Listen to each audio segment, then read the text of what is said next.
போன முறை சீக்கிரம் வரணும்னு சொல்லிட்டு 12:30 மணிக்கு வந்து சேர்ந்தோம். சுற்றி வந்தோம், இடம் கண்டுபிடிக்க முடியல. இந்த மாதிரி சீக்கிரமாக வந்துட்டோம். சென்னையிலேருந்து வந்தேன். சென்னையிலேருந்து புதுச்சேரி வர்றதுக்கே இவ்வளோ கஷ்டப்பட்டோன்னா, இங்கேருந்து நம்ம பரலோகத்துக்கு போகிறதுக்கு எப்படியெல்லாம் நம்ம தெரிஞ்சுக்கணும். சாத்தா நடுவில் என்னென்னமோ வழியெல்லாம் காட்டுவான், அதெல்லாம் போகக்கூடாது. ஒரு நல்ல பாட்டு ஒன்று கேட்டோம்.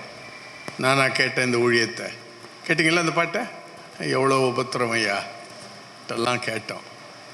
ஆனால் ஆண்டவர் பட்ட உபத்திரவம், சீஷர்கள் அப்போஸ்தலர்கள் பட்ட உபத்திரவம், இதெல்லாம் கேட்டோம்னா நம்ம உபத்திரம் ஒன்றுமே கிடையாது. கரெக்டுங்களா? சிலுவையில் அரைஞ்சாங்க அவரை. பேதுருவை தலைகீழாக சிலுவையில் அரைஞ்சாங்க. பவுலை எப்படி வெட்டினாங்க? சிரசேதமே செஞ்சிட்டாங்க. நமக்கெல்லாம் ஒன்றும் விளங்காது. என்னடா இது, நம்ம ஆசீர்வாதத்துக்காக வரோம், ஆசீர்வாதம் தான் நமக்கு ஒரு கோலாக இருக்குது. இன்றைக்கி எந்த மதத்துக்கு போனாலும் கிறிஸ்தவத்தையும் சேர்த்து நம்மெல்லாம் கேட்குறது என்னென்னா, இம்மையில் எனக்கு ஆசீர்வாதம் வேணும், மறுமையில் பரலோகத்தில் சீட்டு வேணும். கரெக்டுங்களா? இதுதான் நம்ம கேட்குறது. பரலோகத்தில் சீட்டை கொடுக்கணுன்னா ஆண்டவர் பூலோகத்துக்கு அனுப்ப வேண்டிய அவசியமே இல்லை. கரெக்டுங்களா? என்ன, ஆரம்பமாவது பெண்ணுக்குள்ளே, அவன் ஆடி அடங்குவது மண்ணுக்குள்ளேன்னு சொல்கிறோம். ஆனால் ஆரம்பம் பெண்ணுக்குள்ளே இல்லை, அதுக்கு முன்னாடியே இருக்குது. எங்கே இருக்குன்னு கேட்டிங்கன்னா, எரேமியா புஸ்தகம் 1:5 குறிப்பு எடுத்துங்க, வீட்டில் போய் தியானம் பண்ணுங்க. ஏன்னா நான் சொல்கிறதெல்லாம் வித்தியாசமாக இருக்கும். போன வாட்டி வந்தவங்களுக்கு அது புதுசாக இருக்காது, புதுசாக வந்தவங்களுக்கு புதிதாக இருக்கலாம். ஆனால் நீங்கள் ஆண்டவர்கிட்ட, ஆவியானவர்கிட்ட கேட்கும்போது அவர் விடையை கொடுப்பார். ஏன்னா எதையுமே பிழையின்றி செய்கிறவர் கர்த்தர். எந்த ஒரு பிழையும் செய்ய மாட்டார். தேவரீர் சகலத்தையும் செய்ய வல்லவர், நீ செய்ய நினைத்தது. அப்போ சாவு கூட அவரோட திட்டத்தில் இருக்கு. அதை நம்ம விளங்கிக்கணும், புரிஞ்சிக்கணும். ஸோ எரேமியா 1:5 சொல்லுவார். 1:5-6 யாரா படிக்கிறீங்களா? என் தாயின் வயிற்றில் உருவாக்குவதற்கு முன்பாகவே, யாரா படிக்கும்போது அங்கங்கே மைக்க கொடுத்துருங்க. நீங்கள் முன்னே உன்னை அறிந்தேன்.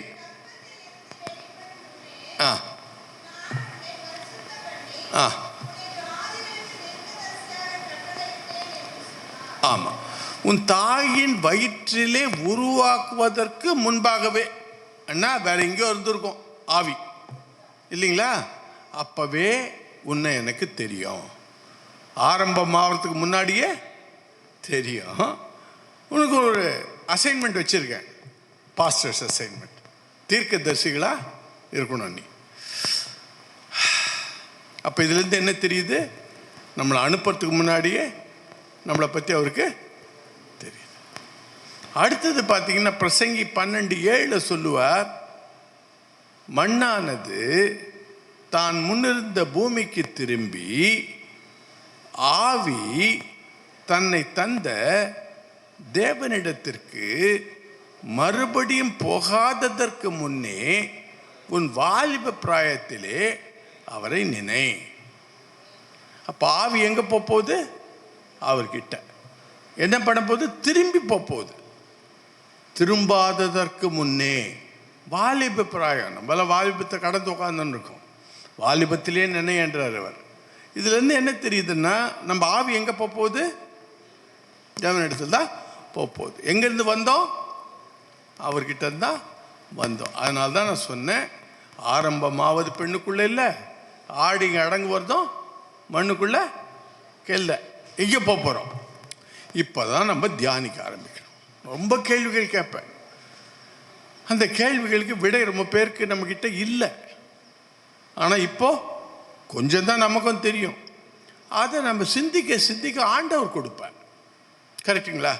ஒரு காரணம் இல்லாமல் யாரும் யாரையும் ஒரு இடத்துக்கு அனுப்ப மாட்டாங்க. கரெக்டுங்களா? வியாக்கியானம். இப்போ நீங்கள் இங்கே வந்தீங்கன்னா இங்கே ஒரு கூடுகை இருக்குது, ஒரு செய்தி கிடைக்கும் அன்றதுக்காக வந்திருக்கீங்க. சும்மா வந்துட்டு போவீங்களா?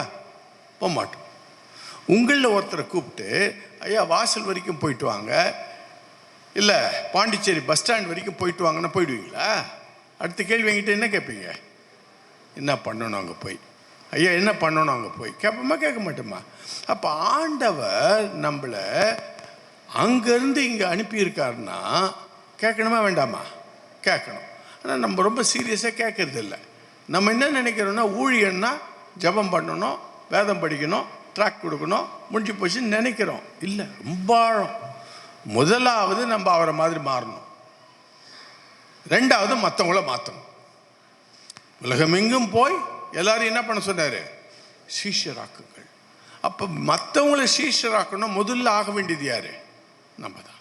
அப்போ சீஷராகுங்கள் அண்ணா, சீஷன் யார்? குருவை பிரதிபலிப்பவன் சீஷன். அப்போ குரு எப்படி இருக்கார் என்றதான் இதிலெல்லாம் எழுதியிருக்கார். இதை நம்ம ஒன்று ஒன்றும் படிக்கும்போது நம்ம என்ன உணரணும்னா, அவர் தன்னுடைய விருப்பு வெறுப்புகளை இதில் நமக்கு எழுதியிருக்கார். இந்த விருப்புகளை செய்யணும், வெறுப்புகளை விட்டு விலகணும், இதை செய்ய கற்றுக்கொள்ளணும். அவ்வளோ ஈஸியான காரியமே கிடையாது, யாருக்குமே கிடையாது. ஸோ அதை கற்றுக்கொண்டு போனால் என்ன சார் கிடைக்கும்னு கேட்டிங்கன்னா, நம்மளுடைய ஆல் ரியல்ஸ்னால் நம்முடைய உண்மையான பொறுப்புகள் கண்ணை மூடினோன்னு தான் கிடைக்கும். அதனால தான் பெரிய பெரிய தீர்க்கதரிசிகள்லாம் இந்த உலகத்தில் ஒன்றும் அனுபவிச்சுட்டு போல. இயேசுநாதரே சிலுவையில் போட்டாங்க, ஆனால் அங்கே போனோன்னே எப்படி இருப்பார் அவர்? கரெக்டுங்களா? இந்த உலகத்தில் உபத்திரவங்கள் உண்டு, திடன்கொள், நான் உலகத்தை ஜெயித்தேன். எதுக்கு இங்கே உலகத்தில் உபத்திரம் கொடுக்கணும்? நம்ம குழந்தை கொடுப்போமா கேட்டிங்கன்னா கொடுப்பார், நமக்கு கொடுப்பார். ஐயோ சபையிலையும் திட்டுறான், வெளியும் திட்டுறான்னு ஒரு பாஸ்டர் பாடினார் பாட்டை. கரெக்டு தான். ஏன்னா வைரம் எப்படி இருக்கு? வைரம் உருவாகிறது எப்படி தெரியுங்களா உங்களுக்கு? வைரம் உருவாகிறது மரம் மக்கி அழுத்தத்தால் நிறைந்து எரிஞ்சு போகிறதுக்கு காற்று இல்லாமல் உஷ்ணம் அதிகமான எரியணும். ஆனால் காற்று இல்லைன்னா எரிய முடியாது. அப்படியே அழுத்தத்தில் மக்கி அதான் சயின்டிஸ்ட் சொல்கிறாங்க, ஆழத்தில் இருக்கும்போது அந்த கறி தான் என்னவாகுதான்? வைரக்கல் ஆகுதான். வைரக்கல் ஜொலிக்காது. அதை என்ன பண்ணோம்? பட்டை தீட்டணும். ஒரு கற்பனை பண்ணி பாருங்கள். நம்மளாம் மக்குன மரம்னா அண்ணன் நம்மளை என்ன தெரியுமா பண்ணுறாரு? போட்டு ஆழத்தில் போட்டு அழுத்துறாரு. ஏய் நரேந்திரநாத், என் பேர் நரேந்திரநாத், பை நான் நரேந்திரநாத். ஈஸி உங்களுக்கு ஞாபகம் வச்சுக்கிறதுக்கு. ஏன்னா நரேந்திர மோடிக்கு பதிலாக நாற்று போட்டிங்கன்னா நான் ஒரு கெமிக்கல் இன்ஜினியர். சாட்சி போன வாட்டி சொன்னனா இல்லையா தெரியல. ஒரு 5 வருடங்கள் கவர்மெண்ட்டில் வேலை செஞ்சுட்டு 12 வருடங்கள் பிராமண கம்பெனி ஒரு தனியார் நிறுவனத்தில் வேலை செஞ்சுட்டு அங்கே 5 வருடங்களில் ஆண்டவர் அசிஸ்டன்ட் மேனேஜர், ஜெனரல் மேனேஜர் பண்ணார். அதுக்கப்புறம் சொந்தத்தில் தொழிலுக்கு வந்து அங்கே ஒரு 10 கோடிக்கெல்லாம் வேலையெல்லாம் பண்ணிவிட்டு நீர்மூழ்கி கப்பலுக்கு வேண்டியதெல்லாம் இராணுவத்துக்கு பண்ணி கொடுத்து, அது பண்ணால் ஒரு சில கோடிகள் கிடைக்கும், பண்ணலன்னா கூண்டோட கைலாசம், வாங்கின படத்தை திருப்பி கொடுக்கணும். எப்படி முடியும்? அந்த நிலைக்கெல்லாம் ஆண்டவனை தள்ளி கடைசியில் கண்ணில் தண்ணி வராமல் அவ்வளோ அழுத்தத்துக்குள்ளே நான் போய் என்னை ஜெயிலில் போடக்கூடிய நிலை. என்னை 8.5 கோடி வாங்கிட்டேன். வேலையை முடித்தா மீதி 1.5 கோடி வாங்கலாம். நான் சொல்கிறது 1999 என்ன வேலை இருந்திருக்கும் அப்போது. நான் ஃபேக்ட்ரி வாங்கினது ஒரு கிரவுண்டு 1 லட்சத்துக்கு வாங்கினேன். அப்போது இன்றைக்கி ஒரு கிரவுண்டு 1.25 கோடி. ஸோ அந்த மாதிரி நிலையில் முடிக்க முடியாமல் அப்போல்லாம் ஏன் அப்படி ஆண்டவர் அனுமதிச்சார்னா, எனக்கு இருந்த என்ன சொல்கிறது பெருமை, அகங்காரம், ஆணவம் எல்லாத்தையும் என்ன பண்ணணும்? ஆண்டவர் ஸ்லைஸ் போட்டு சுத்தம் பண்ணணும். இதுக்கெல்லாம் என்ன பண்ணணும்? இது மாதிரி ஒரு அனலுக்குள்ளே அனுமதிப்பார். அதெல்லாம் பண்ணும்போது கடைசியில் முடிக்க முடியாது, ஃபவுண்டேஷன்லாம் உடையுது, புஷ்ணம்லாம் அவங்க கேட்குறத காட்ட முடியல. என்னை என் மனைவி ஜெயிலில் போட போகிறாங்க, பிள்ளைகள் 2 பேரும் ஹாஸ்டலில் இருந்தாங்க, அவங்க நடுத்தருவுக்கு வர போகிறாங்கன்ற ஒரு நிலைக்கு ஆண்டவர் கொண்டு வந்தவொடனே தூங்க முடியல. 6 மாதம் தூங்க முடியல. 23ஆம் தேதி டிசம்பர் மாதம் கிறிஸ்மஸ்க்கு 2 நாளுக்கு முன்னே அழுத பிறகு தூக்கி விட்டார். எல்லாத்தையும் முடிக்க கிருபையாக பண்ணி வெளியே வந்துட்டேன். அதனால தான் இன்றைக்கி ஜெயிலுக்கு வெளியே நிற்கிறேன். இல்லைன்னா என்னுடைய சொத்து பொத்து எல்லாத்தையும் தூக்கி ஏலம் விட்டு ஜப்தி பண்ணி இன்றைக்கி நானும் என் மனைவி ஜெயிலில் இருந்து பசங்க என்ன பண்ணியிருப்பாங்க தெரியாது. ஸோ எதுக்கு சொல்கிறேன்னா, ஆண்டவர் கஷ்டத்தை அனுமதிப்பார். ஏன் அனுமதிக்கிறார் போய் பார்ப்போம். எரேமியா புஸ்தகத்தில் 32வது அதிகாரம் 25வது வசனம் படிங்களேன். 24, 25.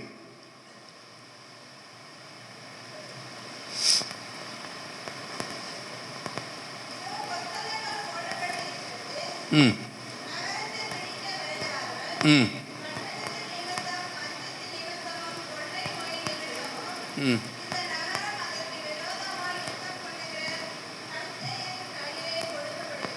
ம் ம் ஏதோ அது நீர் அதை பார்க்கிறீர்.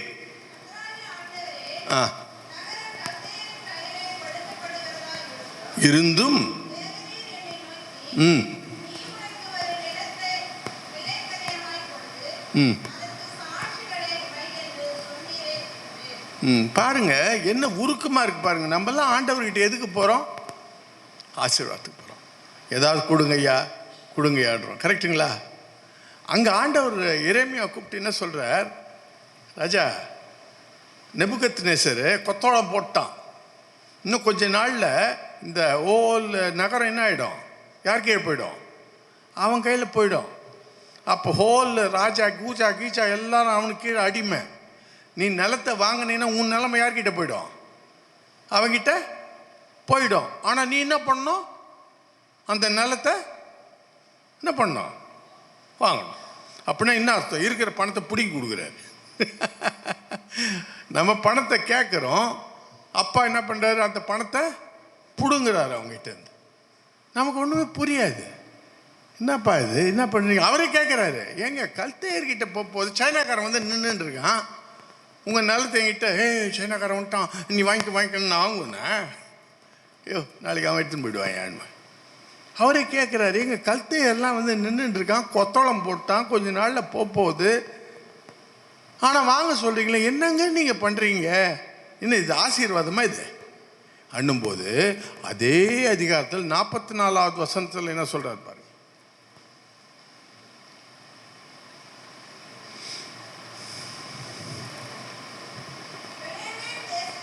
ம்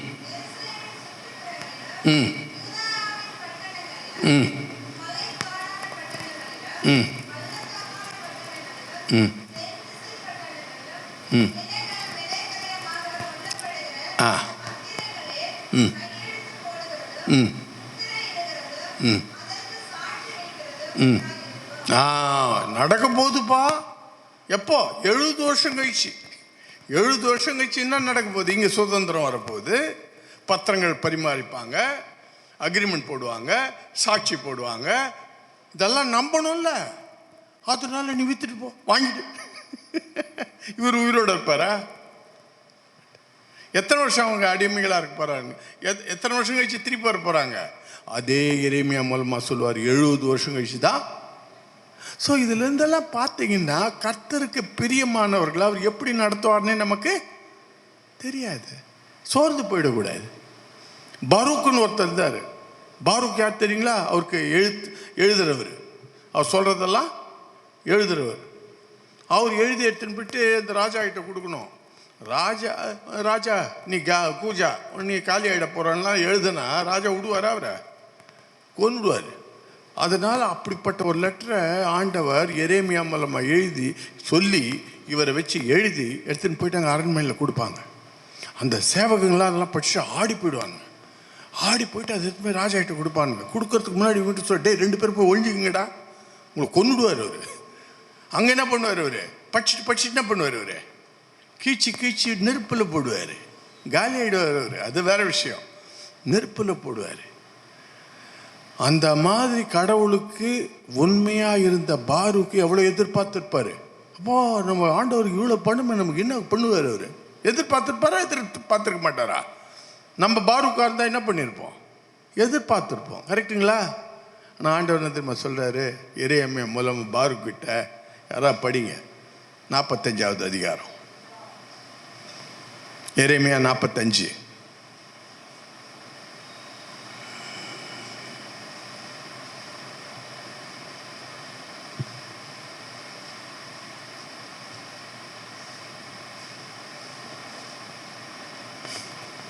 ஐயா வசனம் சொல்லுங்க. ஃபுல்லா சின்னது. யோசியாவின் குமாரனாகிய யோயாக்கீம் என்னும் யூதா ராஜாவின் 4ஆம் வருஷத்திலே நேரியாவின் குமாரனாகிய பாரூக் இந்த வசனங்களை எரேமியாவின் வாய் சொல்ல ஒரு புத்தகத்தில் எழுதுகையில், எரேமியா தீர்க்கதரிசி அவனிடத்தில் பேசி, பாரூக்கே உன்னை குறித்து இஸ்ரவேலின் தேவனாய கர்த்தர் சொல்வது என்னவென்றால், இப்பொழுது எனக்கு ஐயோ, கர்த்தர் என் நோவை சஞ்சலத்தால் வர்த்திக்க பண்ணினார், என் தவிப்பினால் இளைத்தேன், இளைப்பார்களை காணாதே போனேன் என்று சொன்னாய் என்கிறார்.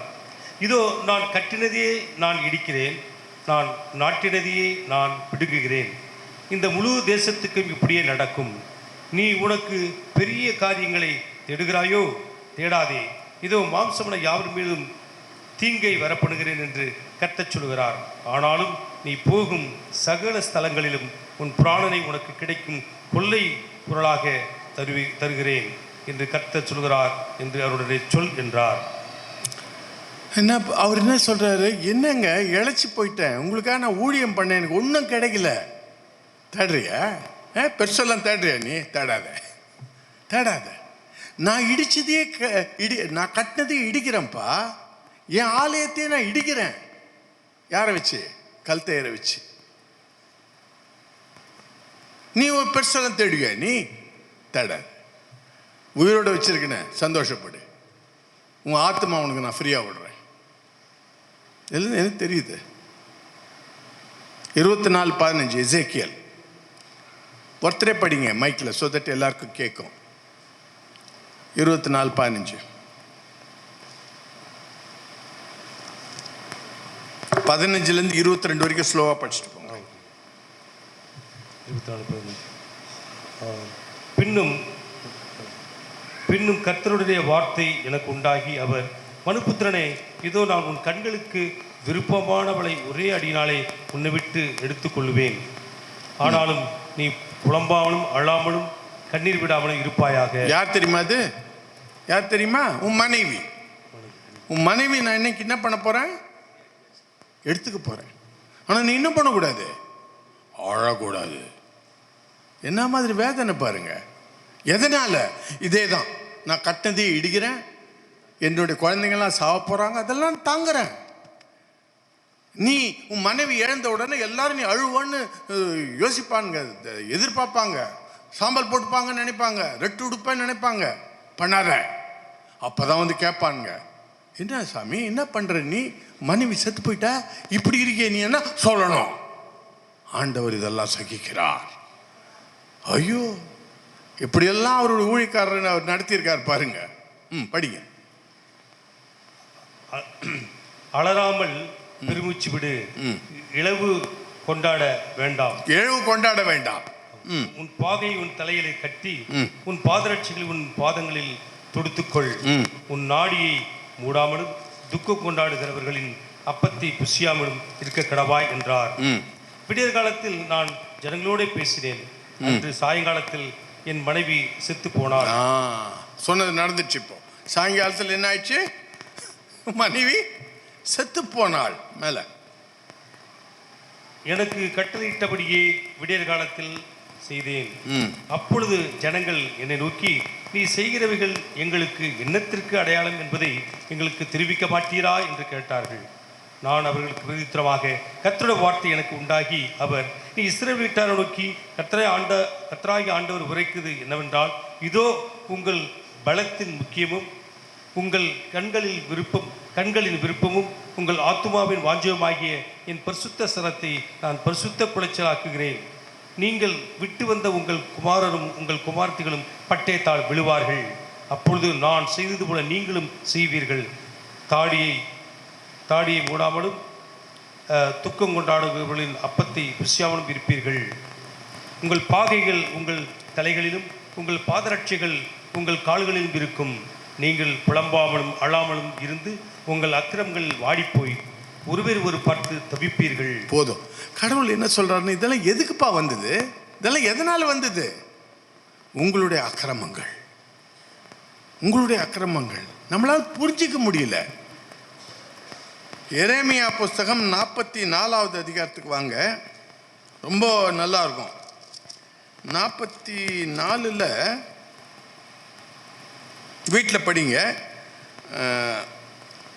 என்ன நடக்கும்னா, அந்த இஸ்ரவேல் மக்கள் அவர்கிட்ட வந்து கேட்பாங்க, ஏங்க எங்களுக்கெல்லாம் கஷ்டம் வந்தது, ஏன் எங்களுக்கு கஷ்டம் வந்தது? அதுக்கு எரேமியா நல்லா சொல்லுவார், நீங்கள் கர்த்தருக்கு விரோதமாக அக்கிரமம் செஞ்சீங்க, அதனால்தான் இந்த இதெல்லாம் வந்தது. அவங்க என்ன தெரியுமா சொல்லுவாங்க, அதனால் வரல, நாங்கள் பாகாலுக்கு தூபம் காட்டினோம், மேலே இருக்கிற தேவதைகள்லாம் பண்ணோம், அது நீங்கள் நிறுத்த சொன்னீங்க, நாங்கள் நிறுத்திட்டோம், அதனால் வந்தது.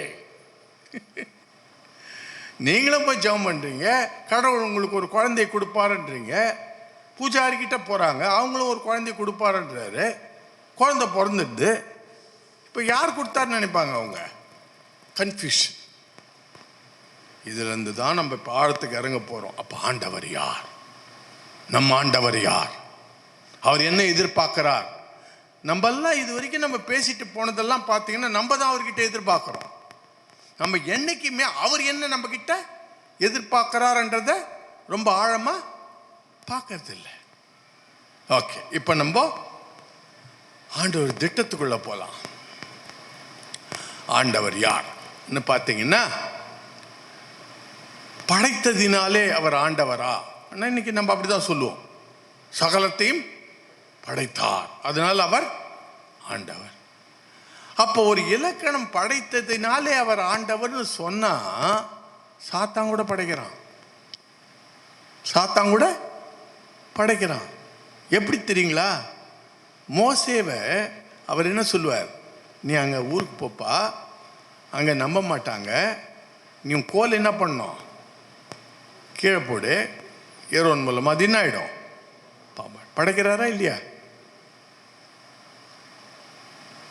இவர் போட்டோன்னு அது பாம்பாகுது. ஃபாரோமன் சும்மாவா இருக்கான்? அவன் என்ன பண்ணுறான், ஏய் வாடா, மந்திரவாதிகளாம் கூப்பிட்டு வா, நீ என்ன பண்ணுற, கும்ப போடு, பாம்பு பண்ணு. நடந்ததா இல்லையா? அப்போ அதுவும் கடவுளா? அப்போ இலக்கண பிழை இருக்கு, கரெக்டுங்களா? அப்போ படைத்ததினாலே மற்ற ஒருத்தர் இறைவன் நம்மளால ஏற்றுக்கொள்ள முடியாது. என்ன எல்லாரும் படைக்கிறாங்க. கொடுத்ததினாலே இறைவனா? ஆமான்னு, ஏய் ஜபம் பண்ணா கொடுக்குறாருப்பா, நான் போய் ஜபம் பண்ணேன் எனக்கு கொடுக்குறார். எல்லாம் ரொம்ப ஜாகிரதையா இருக்கணும். நம்ம ஜபம் பண்ணா கொடுப்பார். ஆனா அந்த தெய்வங்களும் கொடுக்குது, அந்த தெய்வங்களும் கொடுக்குதா இல்லையா? அப்போ வணங்கிட்டு போக வேண்டியது தானே. ஏன்னா நம்மளுடைய இலக்கணம் பிரகாரம் கொடுப்பவர் தெய்வம். எங்க கொடுக்குறான்னு கேட்டீங்கன்னா, லூக்கா எழுதின சுவிசேஷம் 4:6, இயேசுநாதரை பார்த்தா சேலஞ்சு விடுறான் அவன், ஏன்பா கஷ்டப்படுற, என்ன வணங்கிடு, நான் என்ன பண்றேன், எல்லாத்தையும் உனக்கு தரேன், ஏனென்றால் சகல அதிகாரம் எனக்கு கொடுக்கப்பட்டிருக்கிறது. 4:6 படிங்க, லூக்கா 4:6. இவைகள் எல்லாவற்றின் மேலும் உள்ள அதிகாரத்தையும் இவைகளின் மகிமையும் உமக்கு தருவேன். இவைகள் எனக்கு ஒப்பு கொடுக்கப்பட்டிருக்கிறது. இது எனக்கு கொடுத்துருக்காருப்பா, எனக்கு இஷ்டமானவனுக்கு இவைகளை கொடுக்க. ஆமா, கொடுத்துட்டு இருக்கான். கொடுத்தோம்னா நமக்கு எப்படி இருக்கும், ஹட்டாட்டா கேட்டோம் கட்சிச்சு, இவத்தான் தெய்வம். அங்க தெய்வம் யார்? அங்க சாத்தான். நீ கேட்டதை கொடுப்பான்னு கொடுக்க மாட்டானா? அப்ப என்னங்க வித்தியாசம்? நீதிமொழிகள் 10:22, ஆசீர்வாதத்தை நம் தேவன் தருவார், அதனோடு வேதனையை கூட்டார். அங்க வேதனையும் வரலாம். சரி, இதுல இருந்து என்ன தெரியுதுன்னா, கொடுப்பதினால இறைவன் அல்ல. கரெக்டுங்களா நான் சொல்றது? காப்பதினால இறைவனா? ஆமாங்க, காப்பதினால இறைவன். நான் போய் கும்பிடு போட்டா அவர் காப்பாற்றணும். கரெக்டுங்களா? ஜம் பண்ண என்ன பண்ண? அவரு காப்பாற்றணும். அப்போ அவர் யார்? அவரு இறைவன். அவங்களும் காப்பாத்துறாங்க. 2 ராஜாக்கள் 3 கடைசி 2 வசனங்கள்.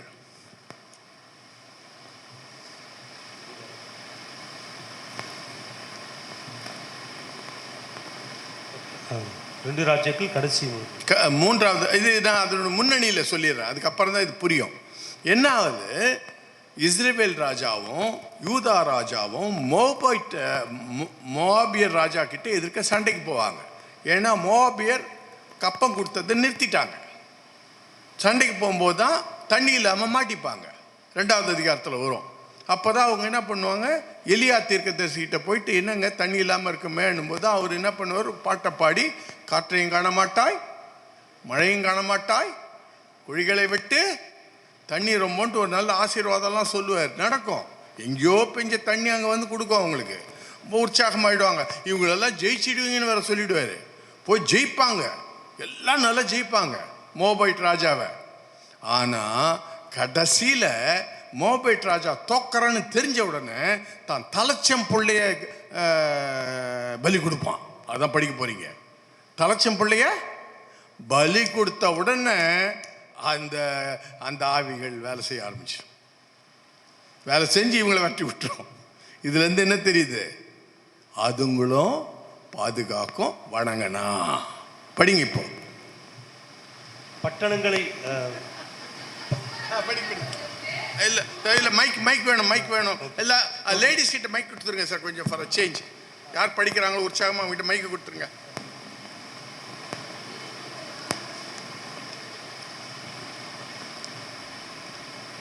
யுத்தம் மும்மரம் ஆகிறது என்று மோவாபியரின் ராஜா கண்டபோது அவன் ஏதேமின் ராஜாவின் மேல் வல்லமையாய் விழுகிறதற்கும் பட்டயம் உருகுகிற 700 பேரை கூட்டிக் கொண்டு போனான். ஓகே, படிச்சுட்டு போங்க.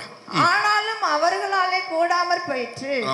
அப்பொழுது அவன் தன் ஸ்தானத்தில் ராஜாவாக போகிற தன் சிரேஷ்ட புத்திரனை பிடித்து அலங்கத்தின் மேல் அவனை சர்வாங்க தகன பலியாக பலியிட்டான். அப்பொழுது இஸ்ரவேலர் மேல் கடுங்கோபம் உண்டதினால் அவர்கள் அவனை விட்டு புறப்பட்டு தங்கள் தேசத்திற்கு திரும்பி விட்டார்கள். அவ்வளவுதான். அவங்க தெய்வத்துக்கிட்ட போயிட்டு ஒரு முறையிட்டாங்க. சும்மா முறை இல்லை, பலி கொடுத்துட்டேன் சார், பலி கொடுத்துட்டேன், ஆக்ட் பண்ணுங்க. இப்போ ஆக்ட் பண்றாரு. இஸ்ரவேல் மற்றெல்லாம் என்ன பண்ணுது?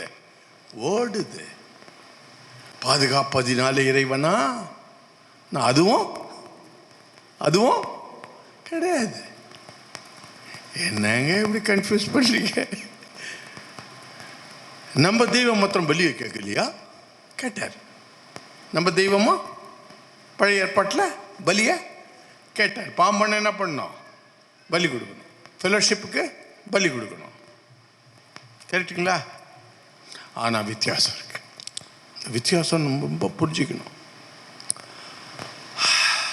ஒருத்தன் பாவம் பண்ணான்னா இந்த பாவம் பண்ணவன் என்ன பண்ணணும்? ஒரு ஆட்டையாவது காளையாவது எருதையாவது எருசலேமுக்கு கொண்டு போய் அதை இந்த ஆசாரிப்பு கூடாரத்தின் முன்னால் நிறுத்தி அந்த எருதின் மேலே என்ன வைக்கணும்?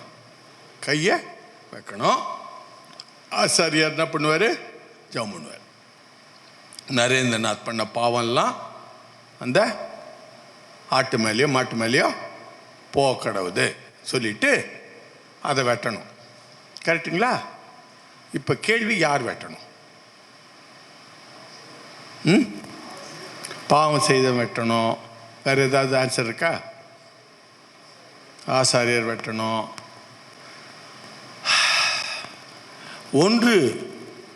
லேவியராகமம் 1வது அதிகாரம் 1வது வசனத்திலிருந்து படிங்க.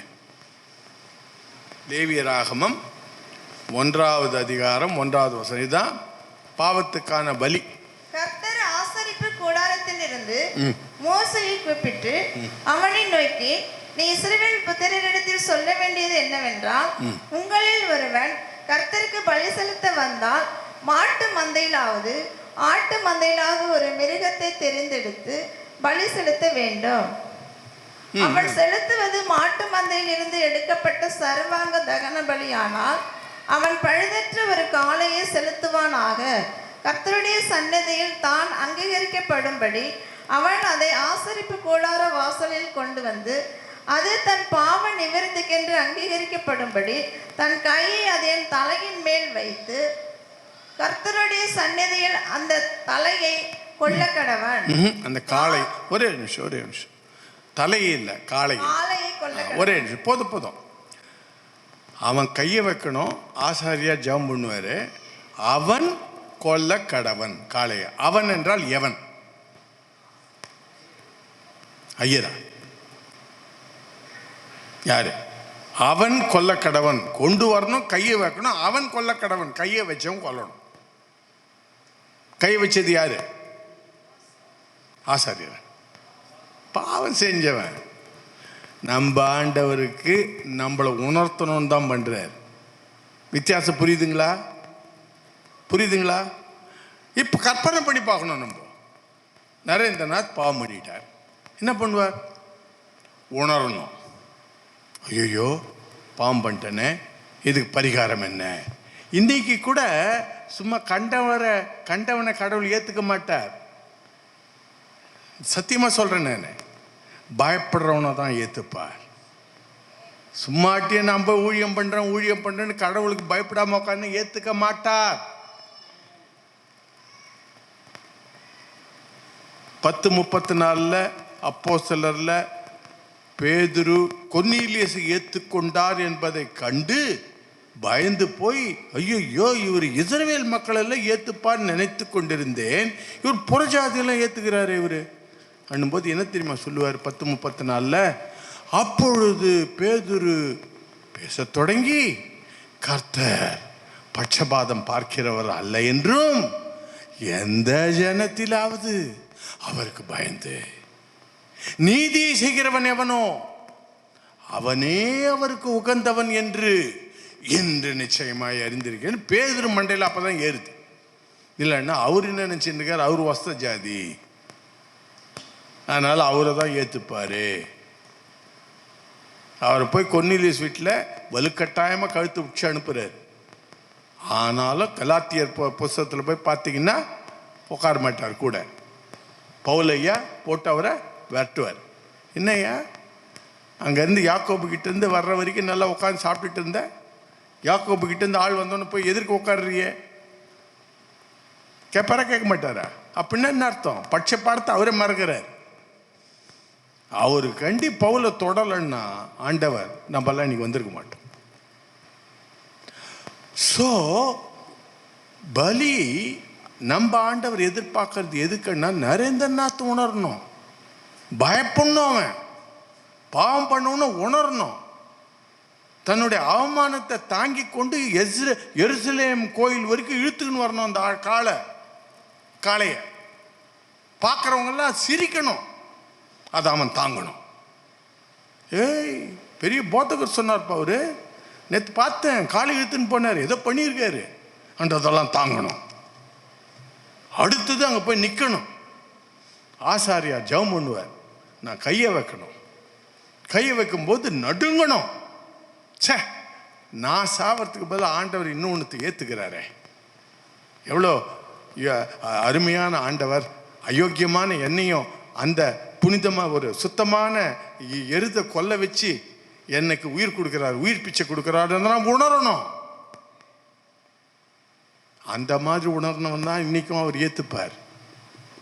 பாவத்துக்கு பயந்தவனை தான் ஏற்றுப்பார். அவனுக்கு தான் ஞானஸ்தானம் கொடுக்கணும். சும்மா சார் ஏதோ ஆசீர்வாதம் கொடுப்பார் சொன்னீங்களா சார், அதுக்காக கொடுங்க சார்னு நம்ம ஏமாற்றலாம், ஆண்டவரை ஏமாற்ற முடியாது. ஸோ அதெல்லாம் நடுங்கணும். நடுங்கின பிறகு யார் வெட்டணும்? நான் தான் வெட்டணும். கொண்டு வந்தவன் தான் வெட்டணும். நான் வெட்டும் போது அது எப்படி துடிச்சு சாவும், இதெல்லாம் கற்பனை பண்ணி படிச்சு அப்படியே படிச்சுட்டு போவோம். அது துடிச்சு சாகும்போது மறுபடியும் நான் துடிக்கணும், நான் சத்துருக்கணும், அது சாவுது பார்த்து உணர்ந்தவன் மறுபடியும் தப்பு பண்ண மாட்டான்ன்றது அவருடைய எண்ணம். அதுக்காக தான் இதெல்லாம் செய்ய சொல்கிறார். அது ஸ்கூலுக்கு போகிற பிள்ளைங்க, நம்மெல்லாம் காலேஜ் பிள்ளைங்க. அதனால் இப்போ என்ன சொல்கிறார் நரேந்திரநாத், அது அந்த காலம்ப்பா, இந்த காலம் அந்த ஆடு இல்லைப்பா, என் குழந்தையே கொடுத்துட்டேன்ப்பா, நான் சாவச்சிட்டேன் ராஜா உன் பாவத்துக்காக. நீ கையெல்லாம் வைக்க வேண்டாம், மனசில் உணர்ந்தா போதும். மாறு மாறு, பாவம் இல்லாத வாழ்க்கையை வாழ முயற்சி பண்ணு. கஷ்டம் எனக்கு தெரியும், ஆனால் எப்போ என் காலில் உடறையோ உனக்கு நான் சக்தி கொடுப்பேன். அப்படி குற்றமில்லாத நிலைக்கு வருவேன். பாவம் இல்லாத நிலையிலிருந்து குற்றமில்லாத நிலைக்கு வருவேன். என்னதுங்க வித்தியாசம்? அண்ணா, பாவம் இல்லாமல் யாராலையும் இருக்க முடியாது என உழுந்து தான் கற்றுப்போம். உபத்திரவம் இல்லாமல் இந்த உலகத்தில் யாருமே இருந்தது கிடையாது, இயேசுநாதரையும் சேர்த்து. கரெக்டுங்களா? பாவம் இல்லாமல் யார் இருந்திருக்கன்னா அவர் ஒருத்தர் தான் இருந்திருக்காரு, வேறு யாரும் இல்லை. ஆனால் அதை உணர்ந்து மனம் திரும்பி மன்னிப்பு கேட்கும்போது பாப்பா குழந்தை உணர்ந்துட்டான், அவனை குற்றமில்லாத நிலை கொண்டு போயிடுறான், இவனை யூஸ் பண்ண முடியும். அதனால தான் மனம் திரும்புங்கள், பரலோக ராஜ்யம் சமீபமாக இருக்கிறது. அவரோட முதல் கட்டளை அது ஒன்று தான். சிஷ்யங்களை கூட இன்னும் செலக்ட் பண்ணல. மத்தேயு 4:17 ஆரம்பிக்கிறார். உபவாசம் இருந்துட்டு 40 நாள் உபவாசம் இருந்துட்டு கீழே வந்த உடனே, அவருடைய சுவிசேஷத்தை ஸ்டார்ட் பண்ண உடனே மத்தேயு 4:17 படிங்க. 4:16 17 தெரியல, படிங்க. அது முதல் இயேசு மனம் திரும்பு, ஆமா, இது எப்ப சொல்றாரு? சிஷ்யங்களை செலக்ட் பண்ணாரா? இல்ல, ஊழிய ஆரம்பிச்சாரா? ஆரம்பிக்கும் போதே சொல்றாரு, வா நீ குற்றமில்லாத நிலைக்கு வரணும். கிறிஸ்தவன் நீ அட்டூழியம் பண்ணிட்டு கூடாது. இன்னைக்கு அட்டூழிய லிஸ்ட்ல ரொம்ப பேர் யார் தெரியுங்களா? யார் நினைக்கிறீங்க? கிறிஸ்தவங்க தான். ஏன் சொல்றேன்னு தெரியுங்களா? நம்ம பர்சன்டேஜ் பிரகாரமாக நம்ம ஏதோ 3% 4%ன்றோம். ஆனால் கொள்ளை அடிச்சான், அதை பண்ணான், ரேப் பண்ணான்றதுல ஒரு கிறிஸ்து பேர் வந்துடும். அப்படின்னா என்ன அர்த்தம்? ரொம்ப பேர் இருக்காங்க, ரொம்ப பேர் இருக்காங்க. ஆண்டவர் எதிர்பார்க்கறது உண்மையும் உத்தமமாக இருக்க வேண்டியது. கொடுத்த ஒவ்வொரு பொறுப்புலையும் உண்மையும். அப்போ கிறிஸ்தவனுக்கு அதிகமாக போதிப்பார், அவன் உண்மையாக அவன் நடுங்கினான அதிகமான சக்தியை கொடுப்பார். அதனால் அவனால் இருக்கிறதுக்கு வாய்ப்புகள் அதிகம். மற்றவனுக்கு அது தெரியாது. ஆனால் தெரியாதவன் கூட மனசாட்சிக்கு பயந்து வந்துடுவான், அவனை கூட ஆண்டவர் பயன்படுத்திப்பார். துணிகர பாவம் பண்ணுறோம் பாருங்க, நம்மளெல்லாம் பண்ண மாட்டார். ரோமர் 2வது அதிகாரம் 6வது வசனத்திலிருந்து படிங்க.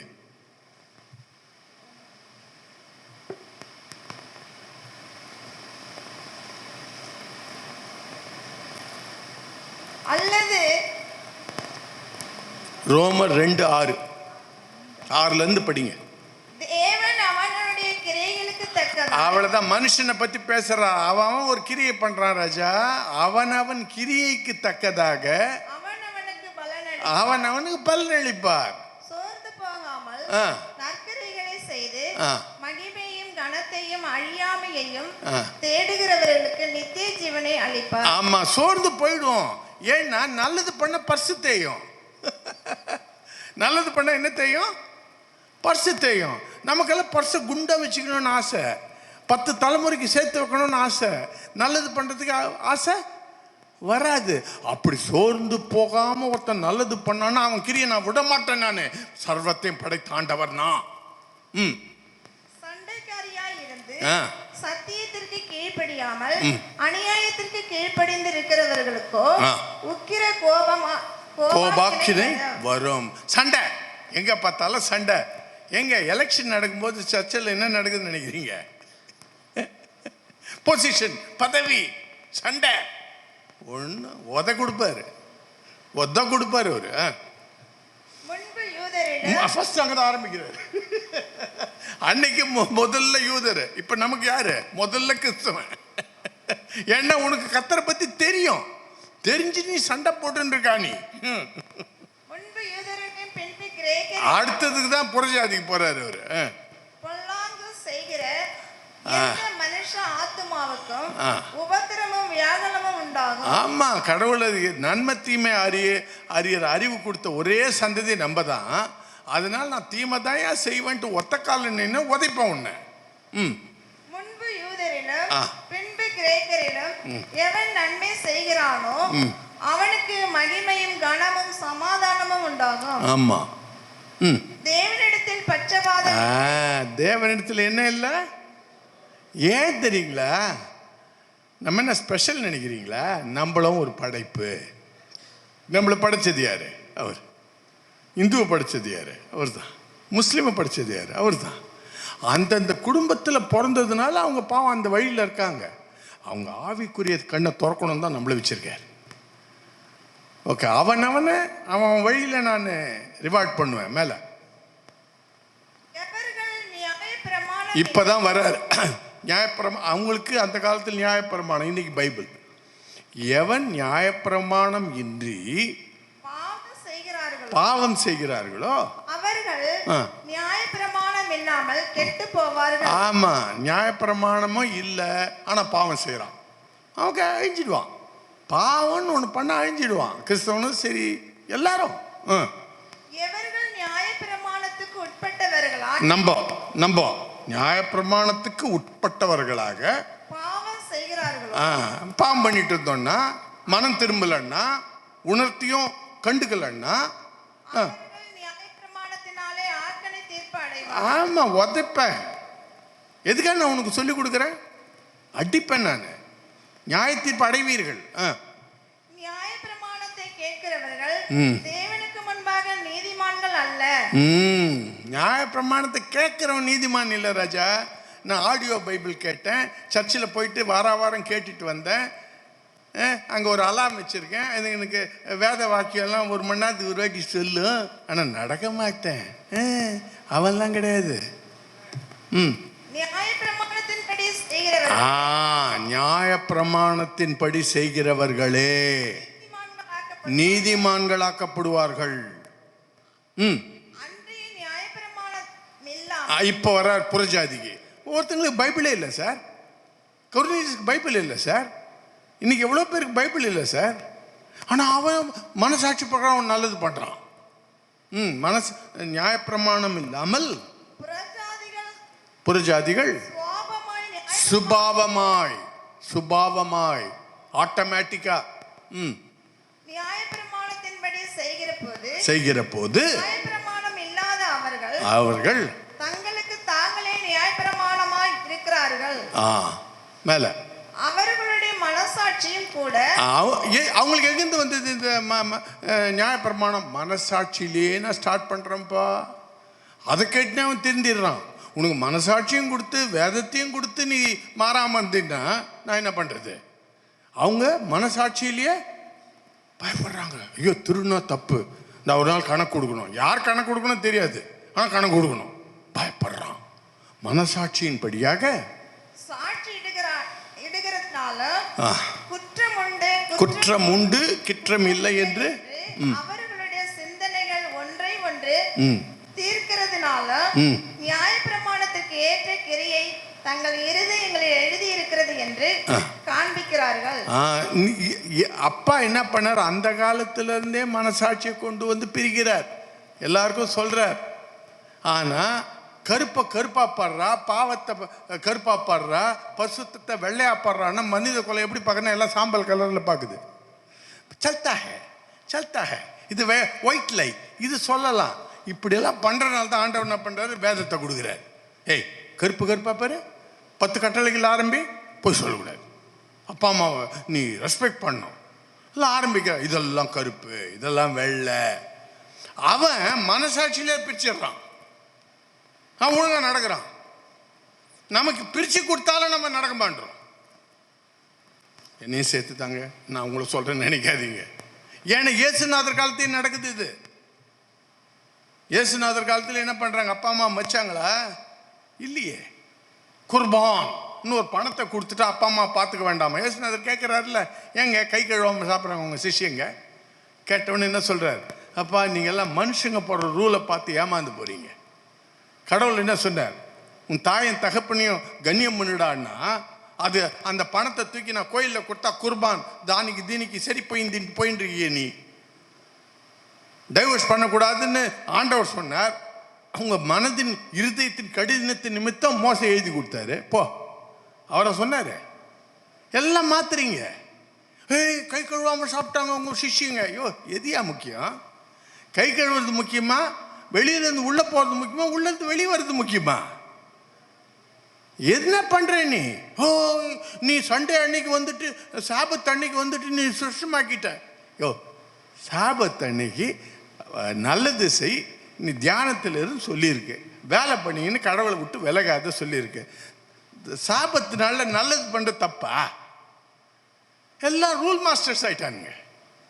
இன்னைக்கும் நம்ம ரூல் மாஸ்டர்ஸ் ஆயிட்டோம். கடவுளுடைய திட்டமே நமக்கு தெரியல. அவர் என்ன பண்றாருன்னா ஒவ்வொருத்தரையும் அவரை மாதிரி மாற்றணும்னு விரும்புகிறார்.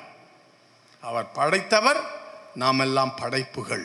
எல்லாரையும் சேர்த்து படைப்புகளை பிள்ளையாக்கணும். அவருக்கு படைப்புகளை என்ன பண்ணணும்?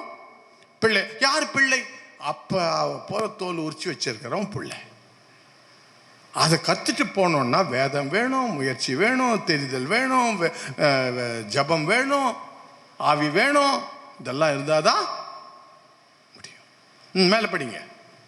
என் சுவிசேஷத்தின்படியே தேவன் இயேசு கிறிஸ்துவை கொண்டு மனுஷருடைய அந்தரங்கங்களை குறித்து நியாய தீர்ப்பு கொடுக்கும் நாளிலே இது விளங்கும். இப்ப தெரியாது ராஜா, கண்ணை மூடிப்பார், அப்ப தெரியும். குருவிக்காரங்க நிற்பான், பிஷப்பு பாஸ்டர்லாம் வெளியே நிற்பாங்க. பயங்காட்டில் நடக்கலாமே, நடக்க முடியாதா? நல்லா ஆட்டினார் ஒருத்தர், நடக்குங்க. என் ஒரு மிஷினரி இருந்தார், என்னுடைய ப்ரேயர் பார்ட்னர். அவர் வந்து சொல்கிறார், சார் அன்றைக்கி போயிட்டு இருந்தேன், எங்கேயோ ஆம்புலன்ஸ் வருது, நான் ஆல்ரெடி லேட்டு. மிஷினரிங்கெல்லாம் பாவம் சிஎஸ்ஐயில் கொஞ்சம் கீழே இருக்கிறவங்கன்னு நினைக்கிறேன். கொஞ்சம் லேட்டாக வந்தால் பாஸ்டருங்க திட்டுவாங்க. அறக்க பறக்க ஓடுறேன், இன்னும் லேட்டாக போனால் இன்னும் திட்டுவாருன்னு. அப்பா பார்த்து இந்த கான்ஸ்டபிள் எங்கேயோ ஒரு ஆம்புலன்ஸ்க்காக இங்கே நிறுத்திட்டான் சார். எனக்கா என்னை விட்டுட்டு நிறுத்திருக்கலாம்ல நினச்சிட்டு இருந்தேன். நான் ரொம்ப நேரம் பொறுத்து வந்தது ஒயின்னு போச்சு. போன ஒன்று விடுவான்ட்டு நான் நின்றுட்டுருக்கேன். பக்கத்தில் இருக்கிற குருவிக்காரன் சொல்கிறான், சார் ஆண்டவா எந்த ஆத்மாவோ தெரியல காப்பாற்றன்றான். எனக்கு கண்ணத்தில் அச்சா மாதிரி இருந்தது. அந்த யோசனை எனக்கு வரல. ஆண்டவா இந்த ஆத்மா எது தெரியல, காப்பாத்து. அவனுக்கு ஆண்டவனுக்கு தெரியல, ஆனா காப்பாத்துற ஒரு பெரிய தாகம் இருக்கு. நமக்கு இருக்கா? நல்ல சமாரியன் கதையில் அதுக்கு தான் கர்த்தர் நல்ல குத்தி காட்டுறார். ஒருத்தன் அடிபட்டு கிடக்குறான். யார் ஃபர்ஸ்ட் போறா? யார் போறா? ஆசாரியர். இன்னைக்கிற பிஷப் பாஸ்டருங்கெல்லாம் அந்த சைடு அப்படி ஒதுங்கிடுறாங்க. அடுத்தது யார் போறா? பரிசேயர். அவர் என்ன பண்றாரு? ஒதுங்கிடுறாரு. மூணாவது யார் போறா? சமாரியன். அந்த காலத்தில் கீழே கருத்தப்பட்ட சமாரியன். அவன் தான் போய் என்ன பண்றான்? எண்ணெல்லாம் ஊத்துறான். ஊத்திட்டு என்ன சொல்றான்? பா இந்த பணத்தை வச்சுக்கோ, பத்தாதுன்னா கவலைப்படாத, திரும்பி வர வேலை நான் உனக்கு கொடுப்பேன். இதுல யார் உண்மையான நண்பன்? வேதத்தை படிச்சதுனாலயா, ஜம் பண்ணதுனாலயா, பேய்களை ஓட்டினதுனாலயா, அபிஷேகம் பெற்றதுனாலயா, தீர்க்க தரிசனம் உரைத்ததுனாலயா? சொல்லுங்க. 7:21 மத்தேயு.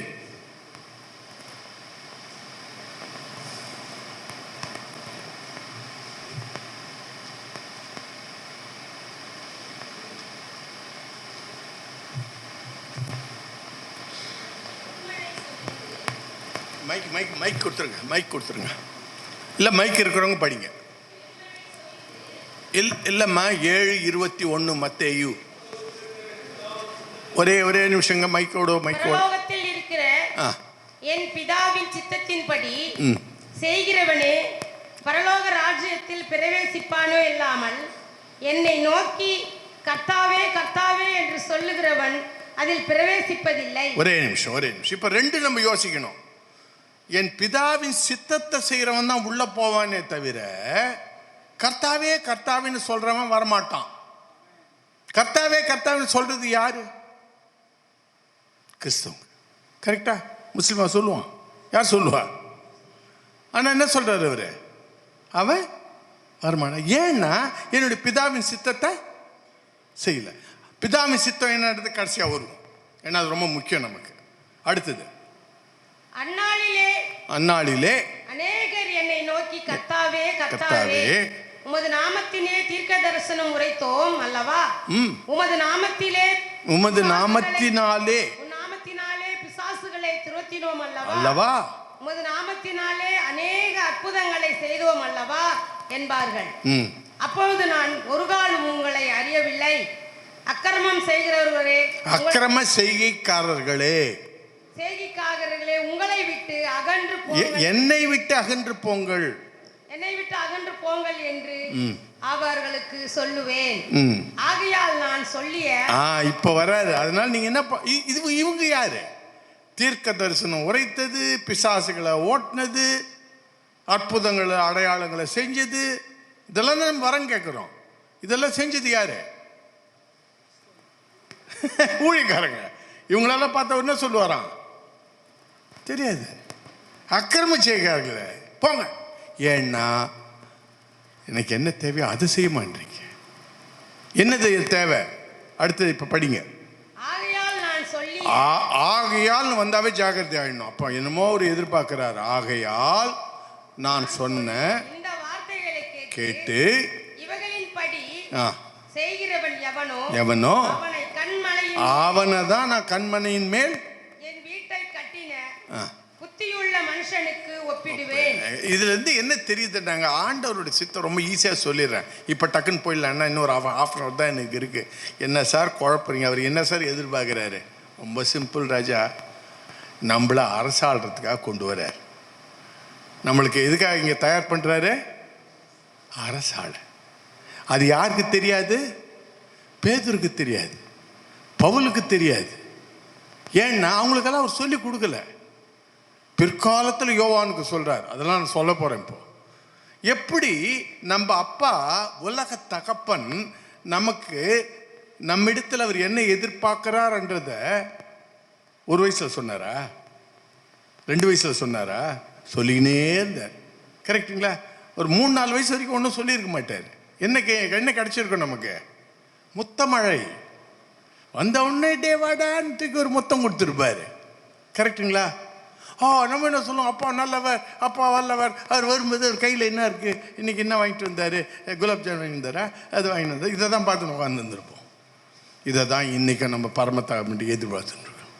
என்ன கொடுப்பார், என்ன கொடுப்பார், என்ன கொடுப்பார்? நான் பேய ஓட்டினேன், எனக்கு என்ன கொடுப்பார்? ஆனா நம்ம உலகத்தக்க பண்ணி எடுத்துட்டு போங்க. உலகத்தக்க என்ன பண்ணாரு? 10 வயசு கிட்ட வந்த உடனே டேய் 5 மணி ஆயிடுச்சுன்னா என்ன பண்ணோம்? ஆட்டத்தெல்லாம் விட்டுட்டு எங்க வரணும்? வீட்டுக்கு வந்து படிக்க ஆரம்பிக்கணும். சொன்னாரா? சொல்லியா? சொன்னோன்னு நமக்கு என்ன வரும்? சொல்லுங்க, நமக்கு என்ன வரும்? கோவம் வரும். அப்பாவே விளையாட விட மாட்டாரு. விளையாட நல்லா இருக்கு. வருமா வராதா? அப்பெல்லாம் நமக்கு ஒன்றும் விளங்காது. இவர் எதுக்காக இதெல்லாம் சொல்றாருன்னு. 14-15 வயசுல கொஞ்சம் இப்போ இருக்கிற பிள்ளைங்களுக்கு ஒரு மெச்சூரிட்டி ஜாஸ்தியாக இருக்கிறதுனால ஐயோ பட்சம் வேலை கிடைக்கும் போல் இருக்கு, அதனால படிக்க ஆரம்பிக்கும். ஒன்று 20 வயசு 25 வயசுல கூட படிக்காதுங்க. எத்தனையோ பேர் பார்த்துருக்கேன். 25 வயசுல வந்து சொல்லுவாங்க, எங்கள் அப்பா பட்சி சொன்னார், படிடா படிடான்னாரு. நான் என்ன பண்ணல, கேட்குறேன். இப்போ கஷ்டப்படுறேன். கரெக்டுங்களா? ஒரு 16-17 ஏன் பிள்ளைங்க படிக்க ஆரம்பிக்குதுன்னா நல்லா கவனிங்க. படித்தவனுக்கும் படிக்காதவனுக்கும் இருக்கிற வித்தியாசத்தை பார்க்குதுங்க. படித்தவன் நல்ல நிலையில் இருக்கான், உலக படிப்பை பற்றி பேசிட்டு இருக்கேன். படிக்காதவன் சரியா இல்லை, அதனால படிக்கிறாங்க. இங்கே அப்பா நம்மக்கிட்ட எதிர்பார்க்கறதும் அதே தான். அதுக்கு தான் இங்கே கொண்டு வர. ஆவிக்குரிய படிப்பையும் சேர்த்து படி, என்ன மாதிரி இருக்க படி, சிஷ்யனாவு, சிஷ்யனாக்கு. இதை படிச்சுட்டு வந்தேன்னா உனக்கு நல்ல பொசிஷன் அங்கே கொடுப்பேன். நீங்கெல்லாம் எதிர்பார்க்கறது இன்று இங்கே எனக்கு என்ன கிடைக்கும், நான் நினைக்கிறது அங்கே அப்போ உனக்கு என்ன கொடுக்கணும். அதுக்கு இங்கே நீ கஷ்டப்பட்டு ஆகணும். இங்க வைரம் மாதிரி நீ நறுக்கப்பட்டு நெசுக்கப்பட்டாதான் நீங்க எண்ணெயாவ. எள்ளாவ இருந்த எண்ணெய் ஆகுமா? என்ன ஆகணும்? அது நசுக்கப்பட்டாதான் எண்ணெய் ஆகும். புரியுதுங்களா? நசுக்கப்பட்டாதான் புண்ணாக்கு வரும், எண்ணெயும் வரும். புண்ணாக்கே வராம நான் எண்ணெய்ன்னு சொன்னா நம்ம எண்ணெய் ஆனமா? விளங்குதுங்களா நான் சொல்ற உண்மை? நான் சொல்ற உண்மை விளங்குதுங்களா? ஆண்டவர்கிட்ட போயிட்டு, ஆண்டவரே எள்ளு நான் எண்ணெய் ஆயிட்டேன்ட்டு போய் அங்கே அப்படி நின்னோன்னு வச்சுங்க பரலோகத்தில். இங்கே வைங்க புண்ணாக்குங்க. புண்ணாக்குங்கடா. நசுங்கி இருக்கணுமே, நீ அவமானத்தை சகிச்சிருக்கணுமே, கஷ்டத்தெல்லாம் சகிச்சிருக்கணுமே, டெம்ப்டேஷன் எல்லாம் வின் பண்ணியிருக்கணுமே. அப்படியெல்லாம் ஆயிருந்தேன்னா என்ன? அதுக்கு தான் இதெல்லாம் அனுமதிக்கிற. ஏங்க இந்த இந்த பாடத்தெல்லாம் சொர்க்கத்தில் சொல்லிக் கொடுக்க முடியாது. நீதி நேர்மை நியாயத்தை சொர்க்கத்தில் சொல்லிக் கொடுக்க முடியுமா? யோசிச்சு பாருங்க. ஆண்டவருக்கு தேவை துதி ஆராதனை மட்டுமல்ல. அவர் தலையில யாராய் சேர்க்க முடியாதுங்க. ஏமாத்து மீதி ஆண்டவர்கள் கேட்பாங்க, எனக்கு டிங்கி அடி, டங்க போடு, எனக்கு காலை வெட்டு, ஆட்டை வெட்டு. அதுங்களுக்கெல்லாம் குஷி. ஏன்னா அதுங்கெல்லாம் காப்பி அடிக்குதுங்க. நம்ம ஆண்டவருக்கு நம்ம கையிலேருந்து ஒன்றும் தேவையில்லை. நம்ம மனம் மாறணும், அவ்வளோதான். நம்ம பரிசுத்தமாக வாழணும், அதுதான். அதுக்காக தான் இவ்வளோ கஷ்டப்படுறார். அதுக்கு தான் சாவடிக்கிறார். ஏன் சொல்றேன்? அப்போஸ்தலர் 17:25.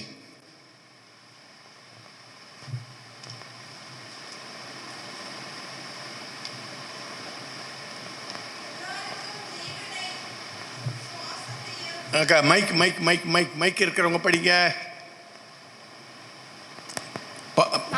கர்த்தராகிய இயேசு 17 அப்போஸ்தலர் இயேசு கிறிஸ்துவின் நாமத்திற்காக இல்லம்மா, அப்போஸ்தலர் 17:25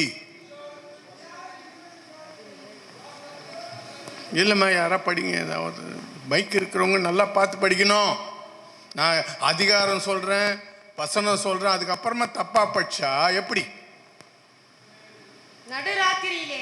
ஐயோ, தப்பு தப்பு தப்பு. அம்மா மைக்கு வேற யார்கிட்ட கொடுத்துருங்கம்மா. கொடுத்துரு, யாருக்காக கொடுத்துருங்க.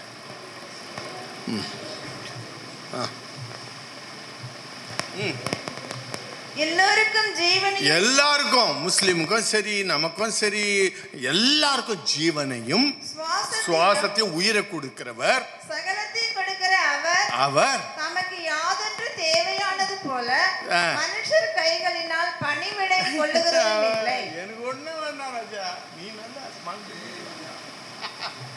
எனக்கு ஒண்ணும் கொடுக்க வேண்டாம். நீ கோடீஸ்வரன் எல்லாம் அலமாரி ஃபுல்லா கோட்டை அடுக்கி வச்சிருந்தான்னா, அவர் புள்ள வந்து அப்போ அவனுக்கு ஒரு கோட்டு கொடுக்குறேன்னா என்ன சொல்லுவார்? சரி கொடுத்துட்டு இப்போ பரவாயில்ல, ஆனால் எனக்கு ஒன்றும் தேவையில்லை, ஏன்னா எனக்கு இருக்கு. நம்ம ஆண்டவர் ஐஸ்வர்யவான். அவர் நம்ம கையில் ஒன்றும் கொள்ள போறதில்லை. மீதிங்கெல்லாம் எதிர்பார்க்கும், இவர் எதிர்பார்க்க மாட்டார். இவர் எதிர்பார்க்கறதெல்லாம் ஒன்னே ஒண்ணுதான், நான் பரிசுத்தர், நீங்களும் பரிசுத்தராயிருங்கள். அவ்வளவுதான், முடிஞ்சு போச்சு. எதுக்கு சார்? யோ, உன்னை நம்பி ஒரு பொறுப்பை கொடுக்கலான் இருக்கேன், அரசாளான்னு கொடுக்கலான் இருக்கேன். அதுக்கு இந்த உலகத்துக்கு கொண்டு வரணும், உங்களுக்கு ட்ரைனிங் கொடுக்கணும், படிக்க வைக்கணும், அதுக்கப்புறம் கொண்டு போய் உபயோகப்படுத்தணும். இது நான் ஒரே நாளில் சொன்னால் உங்களுக்கு புரியுமா? ஆனால்தான் குழந்தைக்கு பிறந்த உடனே தூக்கி மட்டனும் மீனும் கொடுத்தா ஜீரணம் ஆகுமா? அதுக்கு என்ன பண்ணணும்? முதல்ல பால், அப்புறம் கொஞ்சம் தண்ணி, அப்புறம் கொஞ்சம் உருளைக்கிழங்கு, அப்புறம் கொஞ்சம் முட்டை, அப்புறம் கொஞ்சம் மீன், அதுக்கப்புறம் மட்டன்னு. அந்த மாதிரி தான் ஆண்டவர் கொஞ்சம் கொஞ்சமாக எடுத்துன்னு போகிறார். இந்த அப்போஸ்தலர்களுக்கே விளங்கலை. என்ன சார் இப்படியெல்லாம் சொல்றீங்க? ஆமாம், நான் சொல்கிறேன் பாருங்க. இப்போ வரலாம். இப்போ நம்மளை ஆளுகைக்கு ஆயத்தம் பண்ண தான் கொண்டு வர்றார். அதை ஃபஸ்ட்டு வச்சுக்க.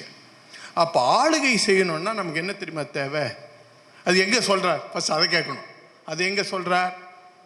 வெளிப்பாடு புஸ்தகம் 3வது அதிகாரம் 21 சொல்கிறார். பின்னாடி இருந்து போகலாம். வெளிப்பாடு 3:21.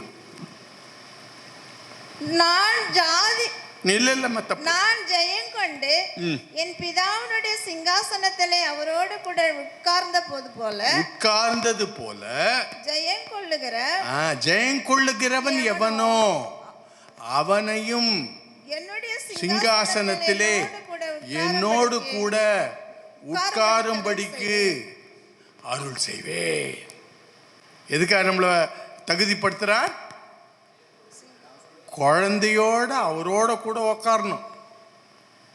அதுக்கு என்ன தேவை சொல்லிட்டார் அவரே. என்ன வேணும்?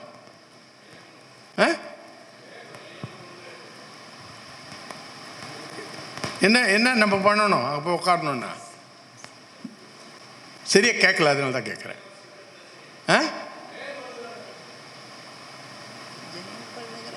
ஜெயம் கொள்ளணும் போட்டிருக்காரு பாருங்க.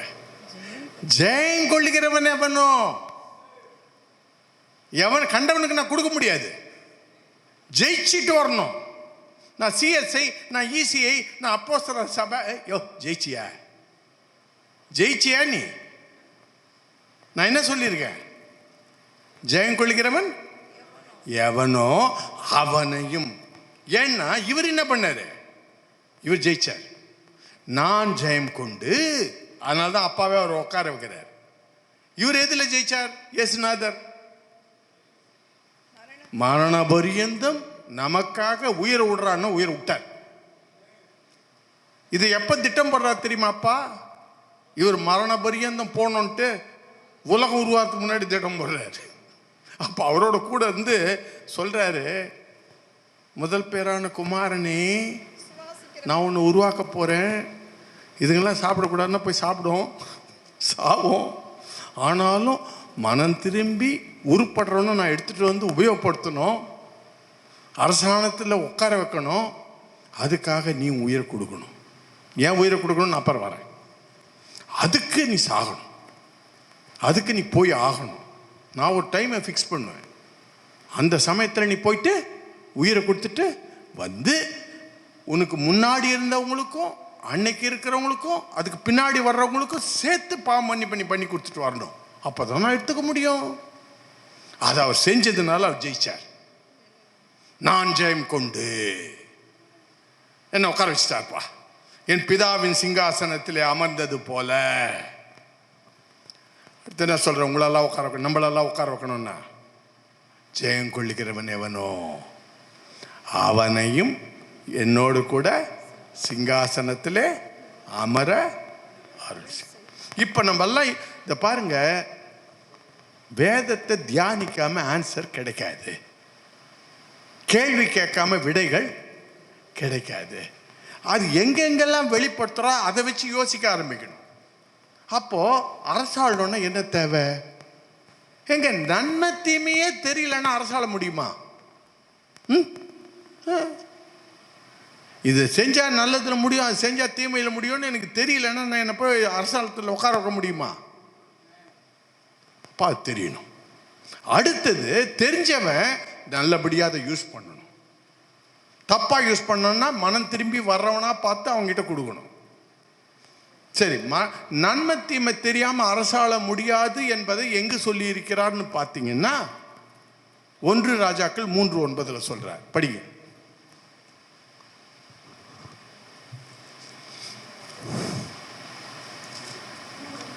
3:9. ஆகையால் உமது ஜனங்களை நியாயம் விசாரிக்கவும் நன்மை தீமை இன்னதென்று வகையறுக்கவும் அடியேனுக்கு நாணமுள்ள இருதயத்தை தந்தருளும். அப்பா, நான் அரசாளணும், நியாயம் தீர்க்கணும்னு எனக்கு என்ன வேணும்? நன்மை தீமை அறிகிற அறிவு வேணும். அதை செய்யணுமா செய்யக்கூடாதான்ற ஒரு சாய்ஸும் எனக்கு வேணும். இல்லாமல் ஒன்றும் முடியாது. இப்போ என்ன மாதிரி நான் உருவாக்குறேன், பேச்சுக்கு சொல்கிறேன். நான் தயாள குணம், பேச்சுக்கு இதெல்லாம் உண்மையாத்துக்கு சொல்கிறேன். அதனால் நான் என்ன பண்ணுறேன், எல்லாருக்கிட்டே 10 ரூபாவா ஒரு 1000 ரூபாய் நோட்டை கொடுத்துட்டு ஒன்றுமே சொல்லாமல் அப்படி போயிடுறேன். 2 மணி நேரம் கழிச்சு வரேன். உதாரணம், ஏன்னா ஊமையில் தான் நம்மளால் புரிஞ்சிக்க முடியும். வந்துட்டு நான் உங்களெல்லாம் கேட்குறேன், அந்த 1000 ரூபாய் என்ன பண்ணீங்க? அதுவா சார், அங்கே ரோடுக்கு போனோமா, பர்ஃபி கடையில் பர்ஃபி கொடுத்தான், பர்ஃபி சாப்பிட்டோம், வாழைப்பழம் சாப்பிட்டோம், பிரியாணி சாப்பிட்டோம், இன்னும் சொல்கிறீங்க.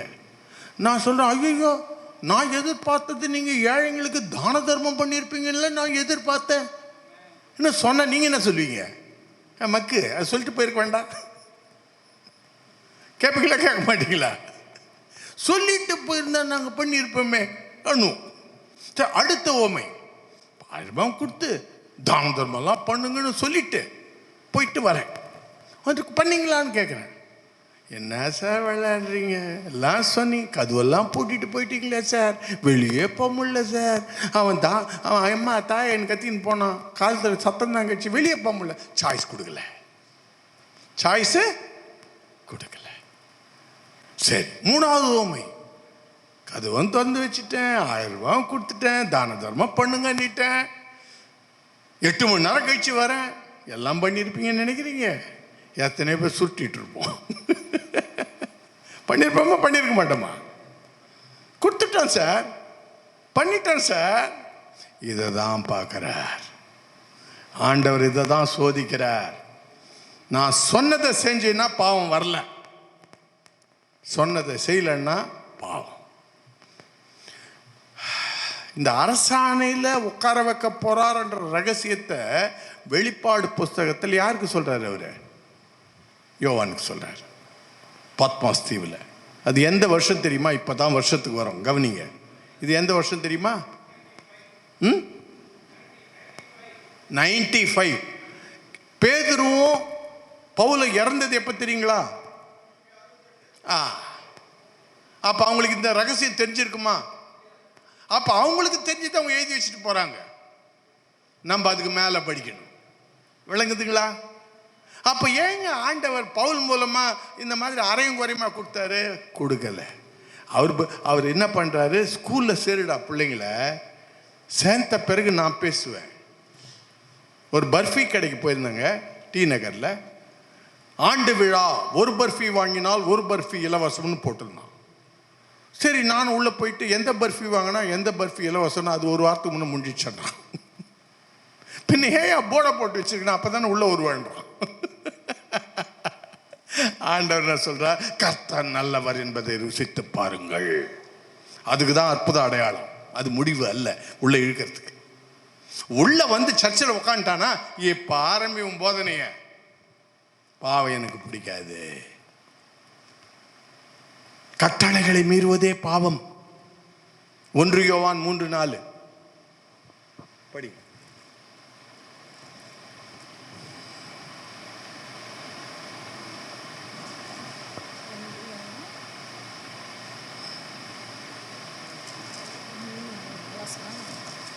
யோவான் 3:4. ஆனாலும் தங்கள் வஸ்திரங்களை அசுசிப்படுத்தாத. இல்லம்மா, 1 யோவான் 3:4. நியாயம் பிரமாணத்தை மீகிற, அவ்வளவுதான். செய்கிற எவனும் நியாய பிரமாணத்தை மீறுகிறான். நியாய பிரமாணத்தை மீறுகிறதோ மீறுகிறதே பாவம். நியாய பிரமாணத்தை மீறுகிறதே பாவம். ஃபினிஷ். இது 1 யோவான் எப்போ எழுதுறாரு தெரியுங்களா? சரித்திரத்தையும் படிக்கணும், எந்தெந்த புஸ்தகத்தை எப்போ எழுதினார்ன்றதையும் படிக்கணும். அப்போதான் வேதம் நமக்கு நல்லா விளங்கும். 1 யோவான் எப்போ எழுதினார்? வெளிப்பாடு 94-95 கிபி. 1 யோவான் ஏறக்குறைய 104 கிபி. இதுக்கும் அப்புறம் நம்ம வெளிப்பாடு புஸ்தகம் கடைசியாக இருக்கும். ஆனால் 1 யோவான் எழுதினது அதுக்கும் பின்னாடி. அப்போது இப்போ அவங்க கட்டளைகளை மீறுவதே பாவம். அப்போ கட்டளைகளை கொடுத்தது யார்? ஆண்டவர். அப்போ பாவத்துக்கு காரியதரிசி யாரு? அவர் தான். ஏன்னா அவர் ஒரு சந்ததியை உருவாக்குகிறார். நான் வார்த்தையில கோடு போட்டா அதை கேட்டு வர்ற ஜாதியை நான் யூஸ் பண்ண முடியும். விளங்குதுங்களா? இவங்க பாவம்னா என்னன்னு அவங்களுக்கு மனசாட்சி மூலமா சொல்லி கொடுப்பேன். செய்யணுமா செய்யக்கூடாதான்றதுக்கு சாய்ஸையும் கொடுப்பேன். மனசாட்சியில் எங்க சொல்லி கொடுப்பேன்? உபாகம் 30:11-14 சொல்லுவார், நான் உங்ககிட்ட எதிர்பார்க்கறது அங்க ஒளிச்சு வைக்கல இங்க ஒளிச்சு வைக்கலப்பா, உங்க இருதயத்திலே வச்சிருக்கேன்னு. எங்க வச்சிருக்கேன்? இருதயத்திலே வச்சிருக்கேன். அப்ப மனசாட்சியில உங்ககிட்ட என்ன எதிர்பார்க்கறன்றத மனித குல ஃபுல்லுத்துக்கு வச்சுட்டார்.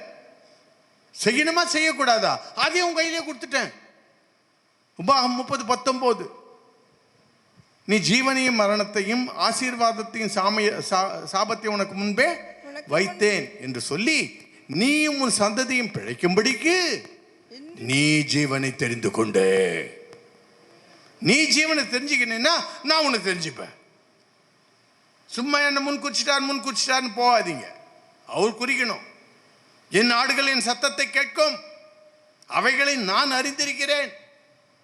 யார் யார் அவர் பின்னாடி எதுக்காக போகிறாங்கன்னு அவருக்கு நல்லாவே தெரியும். ஆனால் சத்தத்தை கேட்டு போகிறவன் அவருக்கு தேடுவார். ஏன்னா போட்டு வெளியிலேருந்து தட்டுன்னு தட்டின்னு இருக்காரு எல்லாரையும். வெளிப்பாடு 3:20 என்ன சொல்றார்? நான் வெளியிலிருந்து கதவை தட்டுவேன், ஒருவன் திறந்து கொடுத்தான்னா மனசாட்சியில் தட்டுவார். டேய் பண்ற தப்பு, திருந்து மனம் திருந்து நல்லது செய், தீமை செய்யாத. கதவை திறந்தால் நான் என்ன பண்ணுவேன்? உள்ளே பிரவேசித்து உன்னோட போஜனம் பண்ணுவேன், ஒரு ஃபெலோஷிப் வச்சுப்பேன். தட்டியும் திறக்கலன்னா அதனால்தான் சொல்றார், காதிருந்தும் கேளாமல் கண்ணிருந்தும் காணாமல் இருக்கீங்களேப்பா. நான் என்ன பண்றது? அண்ணா என்ன அர்த்தம்? மனசாட்சிக்கு பயப்படாதவங்க, பாவத்துக்கு பயப்படாதவங்க. இப்போ ஆரம்பிக்கிறார், உலகத்தை உருவாக்குறார். இன்னும் எங்கெங்கெல்லாம் என்னென்ன இருக்குன்னு நமக்கு தெரியாது, கரெக்டுங்களா? ஆனால் யாருமே எதையுமே காரணம் இல்லாமல் செய்ய மாட்டாங்க, கரெக்டுங்களா? அப்போ ஆண்டவர் எதையோ செஞ்சிருக்காருன்னா எங்கெங்கேயோ எடுத்துட்டு போயிட்டு நம்மளை உபயோகப்படுத்த போறார். எபிரேயர் 2:5 சொல்லுவார், இனி வரும் உலகத்தை குறித்து பேசுகிறோமே, அதை அவர் தேவதூதர்களுக்கு கீழ்ப்படுத்தாமல் மனிதனையும் மனிதனுடைய குமாரனையும் நீ நினைக்கிறதுக்கு அவன் ஏமாத்திரம். ஐயோ, நம்மளை தூக்கி எங்கேயோ யூஸ் பண்ண போறார். 25:23 மத்தேயுல சொல்லுவார், நீ கொஞ்சத்திலே உண்மையாக இருந்தாய், உன்னை அநேகத்திலே அதிகாரியாக வைப்பேன். உண்மையும் உத்தமம் உள்ள ஊழியக்காரனையும் சந்தோஷத்திலே பிரவேசி. என்ன சொல்றாரு? உண்மையும் அது இல்லைன்னு போக முடியாது. அதுக்காக தான் நாங்கள் பிசாசுகளை விரட்டவில்லையா, தீர்க்க தரிசனம் முறைக்கவில்லையா, என்ன உண்மையா இருந்தியா, உத்தமமா இருந்தியா, என்ன மாதிரி மாறினியா, மனம் திரும்பினியா இன்னும் கேட்பேன். இதெல்லாம் பர்ஃபி கடைக்குள்ள இழுக்கிற கதை. இது இந்த அற்புத அடையாளம் உள்ள வந்துட்டல. நான் அன்னைக்கு உள்ள வந்ததுனால ஒரு பிஸ்கெட் வாங்கி போனேன். அந்த மாதிரி கர்த்தர் நல்லவர் என்பதை விசுவாசம் உள்ள இழுப்பார். இழுத்துட்டு நம்ம பாவத்தை பற்றியே பேசல அண்ணா, அவருக்கு ஆத்துமாக்களை நம்ம சரியா பண்ணி கொடுக்க மாட்டோம். நம்ம கிட்ட தான் கணக்கு கேட்பார். அதுதான் சொல்றார், உங்ககிட்ட தான் அதிகமாக கணக்கு கேட்பேன். ஸோ இப்போ என்ன பண்ணுறார்? இந்த சந்ததியை உருவாக்கணும்னா சொர்க்கத்தில் வச்சு சொல்லிக் கொடுக்க முடியாது. ஏன்னா அவருக்கு துதி ஆராதனை மேலெல்லாம் இஷ்டம் கிடையாது சார் அவருக்கு. ஏன் பின்ன பண்ண சொன்னார்? ஒரு ரெவரன்ஸ் வரணும். பழைய ஏற்பாட்டிலலாம் அப்பா கிட்ட ஒரு மதிப்பு வரணும், மரியாதை, அதுக்கு தான். ஆனால் புதிய ஏற்பாட்டில் என்ன பண்ணிட்டார்? ராஜா நீங்கள் எல்லாமே ராஜரீக கூட்டம், என்ன என் பிள்ளைய வச்சு ரத்தத்தை கொடுத்துட்டேன், இருதயத்தை சுத்தமாக வச்சுக்கோ. சும்மா உடம்பு குளிக்கிறது இதெல்லாம் வேற. இருதயத்தை சுத்தமாக வச்சுட்டு வா. தப்பு பண்ணினா மனம் திரும்பிட்டு வா. தப்புன்னு ஃபர்ஸ்ட் என்ன தெரிஞ்சுக்கோ. கருப்பு வெள்ளை பிரிக்க கற்றுக்கோ. மலாக்கி 2:7 படிங்க. மலாக்கி 2:7.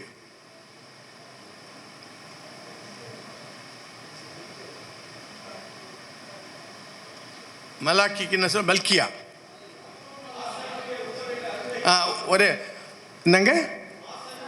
ஆசாரின் உதடுகளில் அறிவை காக்க வேண்டும். நம்ம கிட்ட தான் வந்து கேட்பாங்க, சார் இது ரைட்டா தப்பா?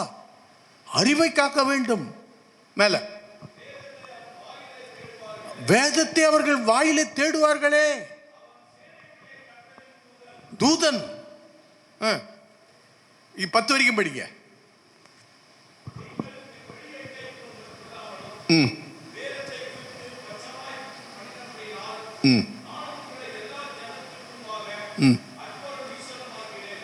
சரி.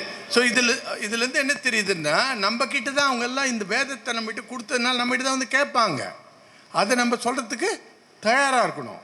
எரேமியா சொல்கிறார், நான் உன்னை தீர்க்கதரிசியாக நியமித்தேன். அந்த தீர்க்கதரிசியை தீர்க்க தரிசனத்துக்கு சொல்ல பயந்து, ஐயோ இந்த பாவத்தெல்லாம் சொன்னால் என்ன உதைப்பானுங்க, காணிக்கையே வராது, நான் ஒழுங்காக இருக்கிறது ஆசீர்வாதம் வரைக்கும் சொல்லிட்டு போயிட்டு ஏசி போட்டு பண்ணி உட்காந்தா உதைப்பார். எங்கே சொல்கிறாருன்னா, எரேமியா 15:16 நல்லது கெட்டது, நல்லது கெட்டதுன்னு படிங்க.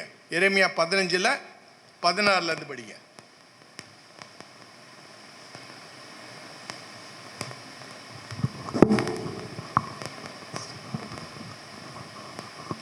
உம்முடைய வார்த்தைகள் கிடைத்த உடனே அவைகளை உட்கொண்டு. ஆமா, உங்க வார்த்தை கிடைச்ச உடனே நான் அப்படியே சாப்பிட்டேன் பாய். நல்லதா கெட்டதா?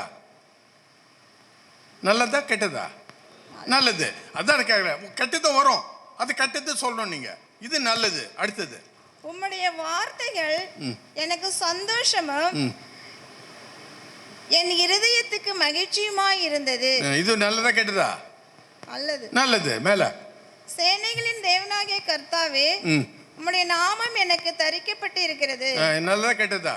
நல்லது. நல்லது. மேல, நான் பரியாசக்காரருடைய கூட்டத்தில் உட்கார்ந்து களி கூர்ந்தது இல்லை. நல்லதா கெட்டதா? நல்லது. நல்லது. நீங்களே சொல்லிடுங்க. மேல படிச்சுட்டு போங்க.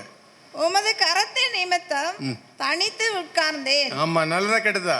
நல்லது. நல்லது. சலிப்பினால் என்னை நிரப்பினீர். இது நல்லதா கெட்டதா? கெட்டது. கெட்டது. இப்ப யோசிக்கணும், என்னடா இவ்வளவு நல்லது பண்ணவருக்கு இவர் சலிப்பு கொடுக்கிறார், அப்ப ஏன் கொடுக்கிறார்?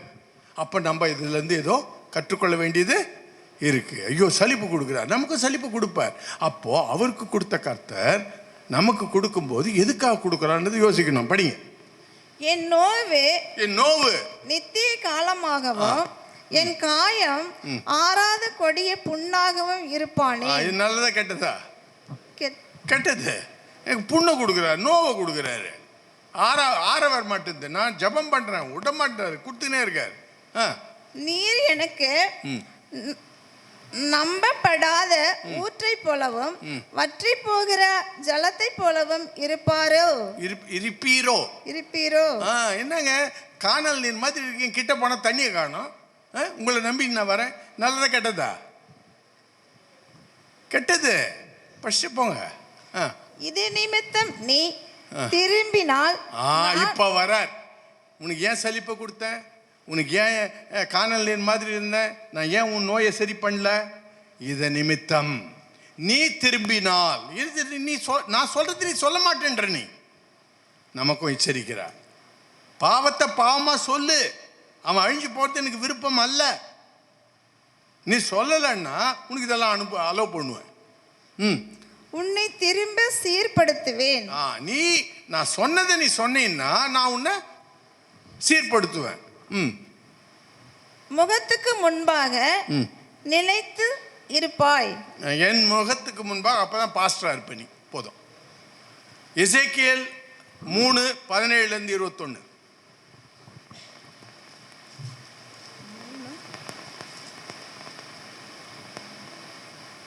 மனுபுத்திரனே,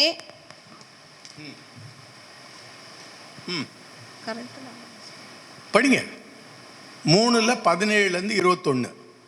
மனுபுத்திரனே, உன்னை இஸ்ரவேல் வம்சத்தாருக்கு காவலனாக வைத்தேன். நம்மெல்லாம் யார் இப்போ? எல்லாருக்கும் காவலாளி. நீ என் வாயினாலே வார்த்தையை கேட்டு என் நாமத்தினாலே அவர்களை எச்சரிப்பாயாக. அவங்களெல்லாம் வார்ன் பண்ணு. தப்பு பண்ணா உனக்கு எல்லாம் பிரச்சனை இருக்குப்பான்னு வார்ன் பண்ணு. சாகவே சாவாய் என்று நான் துன்மார்க்கனுக்கு சொல்லுகையில் நீ துன்மார்க்கனை தன் துன்மார்க்கமான வழியில் இராதபடிக்கு எச்சரிக்கும்படியாகவும் அவனை உயிரோடே காக்கும்படியாகவும் அதை அவனுக்கு சொல்லாமலும் நீ அவனை எச்சரிக்காமலும் இருந்தால் அந்த துன்மார்க்கன் தன் துன்மார்க்கத்திலே சாவான். ஆமா, இதெல்லாம் வேற ஆசீர்வாதம் உன்னை ஆசீர்வதிப்பார்னே சொல்லி அவன் பண்ற பாவத்தை சொல்லாமலே இருந்தா அவன் சத்துப்படுவான். ஆனா உங்ககிட்ட கணக்கு கேட்பேன் நான். யார்கிட்ட? என்ன அவனுடைய வாயில தேடுவார்களே, தேடினான்ல, நீ ஆசீர்வாதம் எதுக்கு சொன்ன எனக்கு தெரியும். என்ன இல்லை அவருக்கு தேடுவார்கள். படிங்க. அவன் இரத்த பழியே உன் கையிலே கேட்பேன். என்ன பயம் பாருங்க. அவன் இரத்த பழி யார்கிட்ட கேட்பாராம்? உங்ககிட்ட கேட்பேன். உங்ககிட்ட ஆடை கொடுத்து வச்சிருக்கேன் நான். உங்ககிட்ட தான் நான் கேட்பேன். நீ துன்மார்க்கனை எச்சரித்தும் அவன் தன் துன்மார்க்கத்தையும் தன் ஆகாத வழியையும் விட்டு திரும்பாமற் போவானாகில் அவன் தன் துன்மார்க்கத்திலே சாவான். நீ பாட்டுக்கு அவனை வார்ன் பண்ண, பாவம் பண்ணாத, நீ சொல்றது சொன்ன, ஆனாலும் அவன் கேட்காம பண்ணிட்டே இருந்தான், அவன் சாவான். நீயோ வென்றால் உன் ஆத்துமாவை தப்புவிப்பாய். நான் உன்னை கேட்க மாட்டேன். இப்போ எச்சரித்தும் பண்ணான்னா உன்னை கேட்க மாட்டேன். எச்சரிக்காமலே இருந்தேன்னா அவன் ரத்தப்படி யார்கிட்ட கேட்பேன்? உங்ககிட்ட தான் கேட்பேன். ஏன்னா எசேக்கியேல் 33:11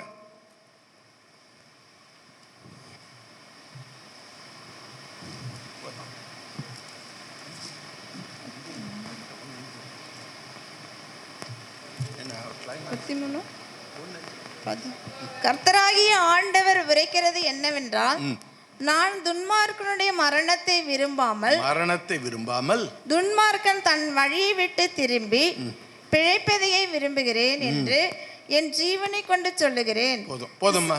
ஸோ அவருடைய விருப்பம் என்ன? யாருமே அழிய கூடாது. ஸோ இப்போ வருவோம். இப்போ எதுக்கு அரியாசனத்தில் உட்கார வைக்கணும்னா, 1 பேதுரு 1:18-20 படிங்க. அதோட முடிக்கலாம். 1 பேதுரு 1:18-20 பொன்னினாலும் வெள்ளியினாலும் மீட்கப்படாமல் விலையேற பெற்ற இரத்தத்தினால் மீட்கப்பட்டீர்கள் என்று அறிந்திருக்கிறீர்களே. அவர் குற்றமில்லாத மாசற்ற ஆட்டுக்குட்டியாகிய கிறிஸ்துவின் விலையேற பெற்ற இரத்தத்தினாலே மீட்கப்பட்டீர்கள் என்று அறிந்திருக்கிறீர்களே. இப்ப கவனிங்க, இதுதான் ரொம்ப முக்கியம். அவர் உலக தோற்றத்துக்கு முன்பாகவே குறிக்கப்பட்டவராயிருந்து, எப்ப குறிக்கப்பட்டாரு? முன்னாலேயே குறிக்கப்பட்டார். இந்த கடைசி காலத்தில் வெளிப்படுத்தப்பட்டார்ப்பா உங்களுக்காக. அண்ணா என்ன அர்த்தம்னா, இந்த மாதிரி சந்ததியை அரசாணையில் உட்கார வைக்கணும்னா அவன் சாவணும். சத்தாதான் என்ன, அவன் நம்ம ஆவி நம்ம உடம்பு விட்டு பிரிஞ்சாதான் 2 கொரிந்தியர் 5:1 சொன்ன மாதிரி புது பாடியை நமக்கு மாற்ற முடியும். அப்போ தான் அவர் அங்கே கொண்டு போயிட்டு உட்கார வைக்க முடியும். அவர் பிள்ளை ஏன் சாகணும்? கட்டளைகளை மீறுவதே பாவம். அப்போ அந்த கட்டளைகளை கொடுத்தது யாரு? அவர். அப்போ அவருக்கும் ஒரு பங்கு இருக்கா இல்லையா? அதுக்காக தன் குழந்தையும் கொடுக்குறாரு, நம்மளையும் சாவடிக்கிறாரு. நம்ம சாவலைன்னா இங்கே இடம் பத்தாது. நம்ம சத்த பிறகு நம்மளை எடுத்துன்னு போயிட்டாங்க உபயோகப்படுத்தார். ஸ்கூலுக்கு அனுப்பியிருக்கார். ஸ்கூலில் சேர் இருக்கும், பில்டிங் இருக்கும், டீச்சர் இருப்பாங்க, சிலபஸ் இருக்கும் இல்லைங்களா? இதெல்லாம் மேனேஜ்மெண்ட் பண்ணுறது. பிள்ளைங்க சைடில் என்ன பண்ணோம்?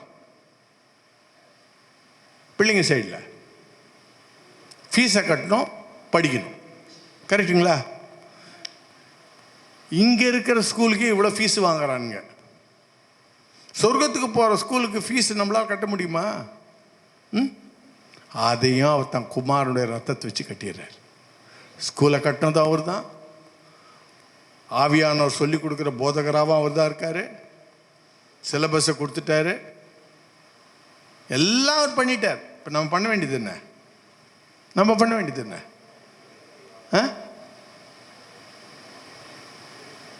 4:6-7 ஆதியாம் 4:7 ஆரம்பிச்சிட்டார். காயினை பார்த்து சொல்றாரு, உன் மகன் நாடி ஏன் வேறுபட்டது? நன்மை செய்தால் மேன்மை அல்லவோ? கட்சிட்டப்பா, உங்கள் அப்பா கட்சிட்டார், அந்த வித்துலேருந்து வந்திருக்கேன், நன்மை திமை தெரியுது.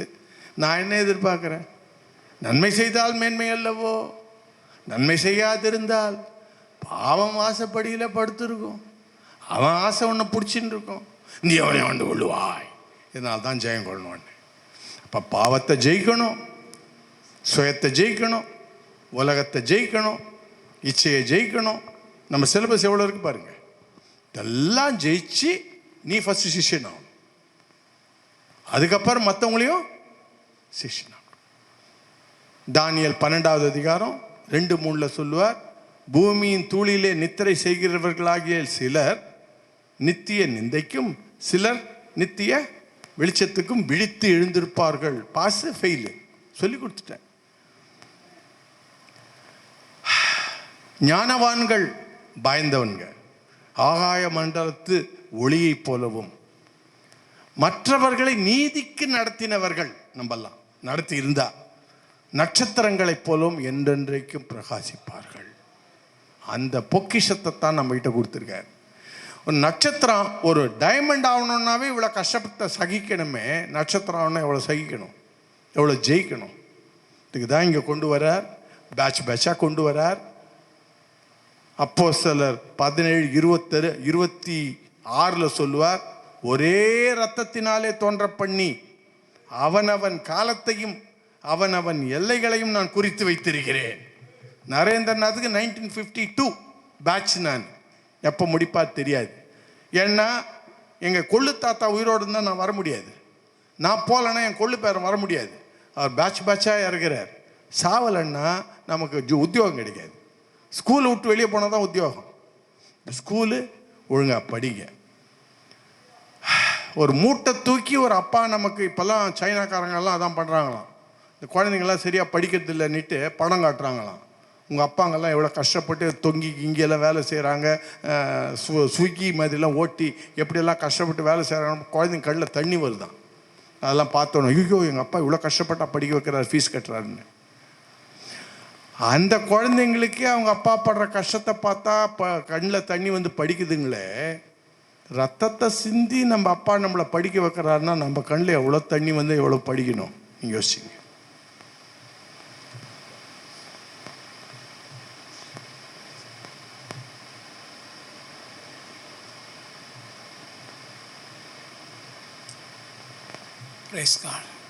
எல்லா கரங்களை கத்தமைப்படுத்துவோம். எல்லா கரங்களை தட்டி அப்படியெல்லாம் எலும்புங்க. என்னில் அவர் கண்ணை வைத்து ஆலோசனை சொல்லுவார், சத்தியத்தின் பாதையிலே நித்தமும் நடத்துவார். என்னில் அவர் கண்ணை வைத்து ஆலோசனை சொல்லுவார், சத்தியத்தின் பாதையிலே நித்தமும் நடத்துவார். பரிசுத்த ஆவியாலே உள்ளத்தை நிரப்புவார், பரிசுத்த ஆவியால் உள்ளத்தை நிரப்புவார். பரிசுத்தர் பரிசுத்தர் அவர் பெயரே. என்னை உண்டாக்கிய தூங்குவதும் இல்லை உறங்குவதும் இல்லை, என்னை உண்டாக்கிய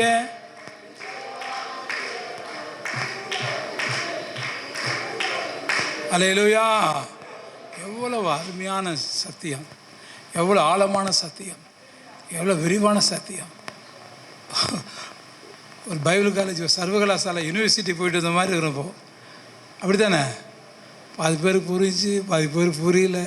என்ன சொன்னார், என்ன எவ்வளோ அழகாக தெளிவாக ஊழியத்துக்கு ஊழியக்கான தேவையான வார்த்தைகளை நரேந்திரநாதன் அனுப்பினார். ஆகவே அவருக்கு நம்ம எப்படி நன்றி சொல்கிறேன்னு தெரியல. அதனால் உங்கள் நினைவு சார்பாக மனமார்ந்த நன்றிகளை வாழ்த்துக்களையும் பாஸ்தியாக கைத்தட்டுங்க. Very good, very good. Boss நல்லா இருக்கணும். நல்லா இன்னும் ரொம்ப காலம் அந்த இவனுக்கு மகிமையான ஊழியர்களை செய்யணும். இன்னும் நம்ம கொஞ்சம் பேர் தான் வந்திருக்கிறோம். இன்னும் ஆயிரங்களுக்கு பல லட்சங்களுக்கு அவர் மாதிரி ஊழியக்காரர்களுக்கு அவர் செய்தி கொடுக்கணும். அல்லேலூயா. வேர்ல்டு ஃபுல்லாக பல இடங்களுக்கு, பல தேசங்களுக்கு, பல தீவுகளுக்கு அவர் புறப்பட்டு செல்லணும். பல ஊழியர்களை உருவாக்கணும். ஜெபம் பண்ணுவீங்களா? அல்ல சொல்லுங்க எல்லாரும். ஆமாம், சும்மா ஆசீர்வதிப்பார் எதுக்கெடுத்தாலும் அந்த செய்தியை கேட்டு இப்படி கண்டித்து உணர்த்தணும். அல்லேலூயா. தெளிவாக சத்தியத்தை சத்தியமாக அறிவிக்கிற ஒரு ஆண்டவர். சத்தியத்தை சொல்லுங்கள், நம்மளோட செய்யணும். நம்மளை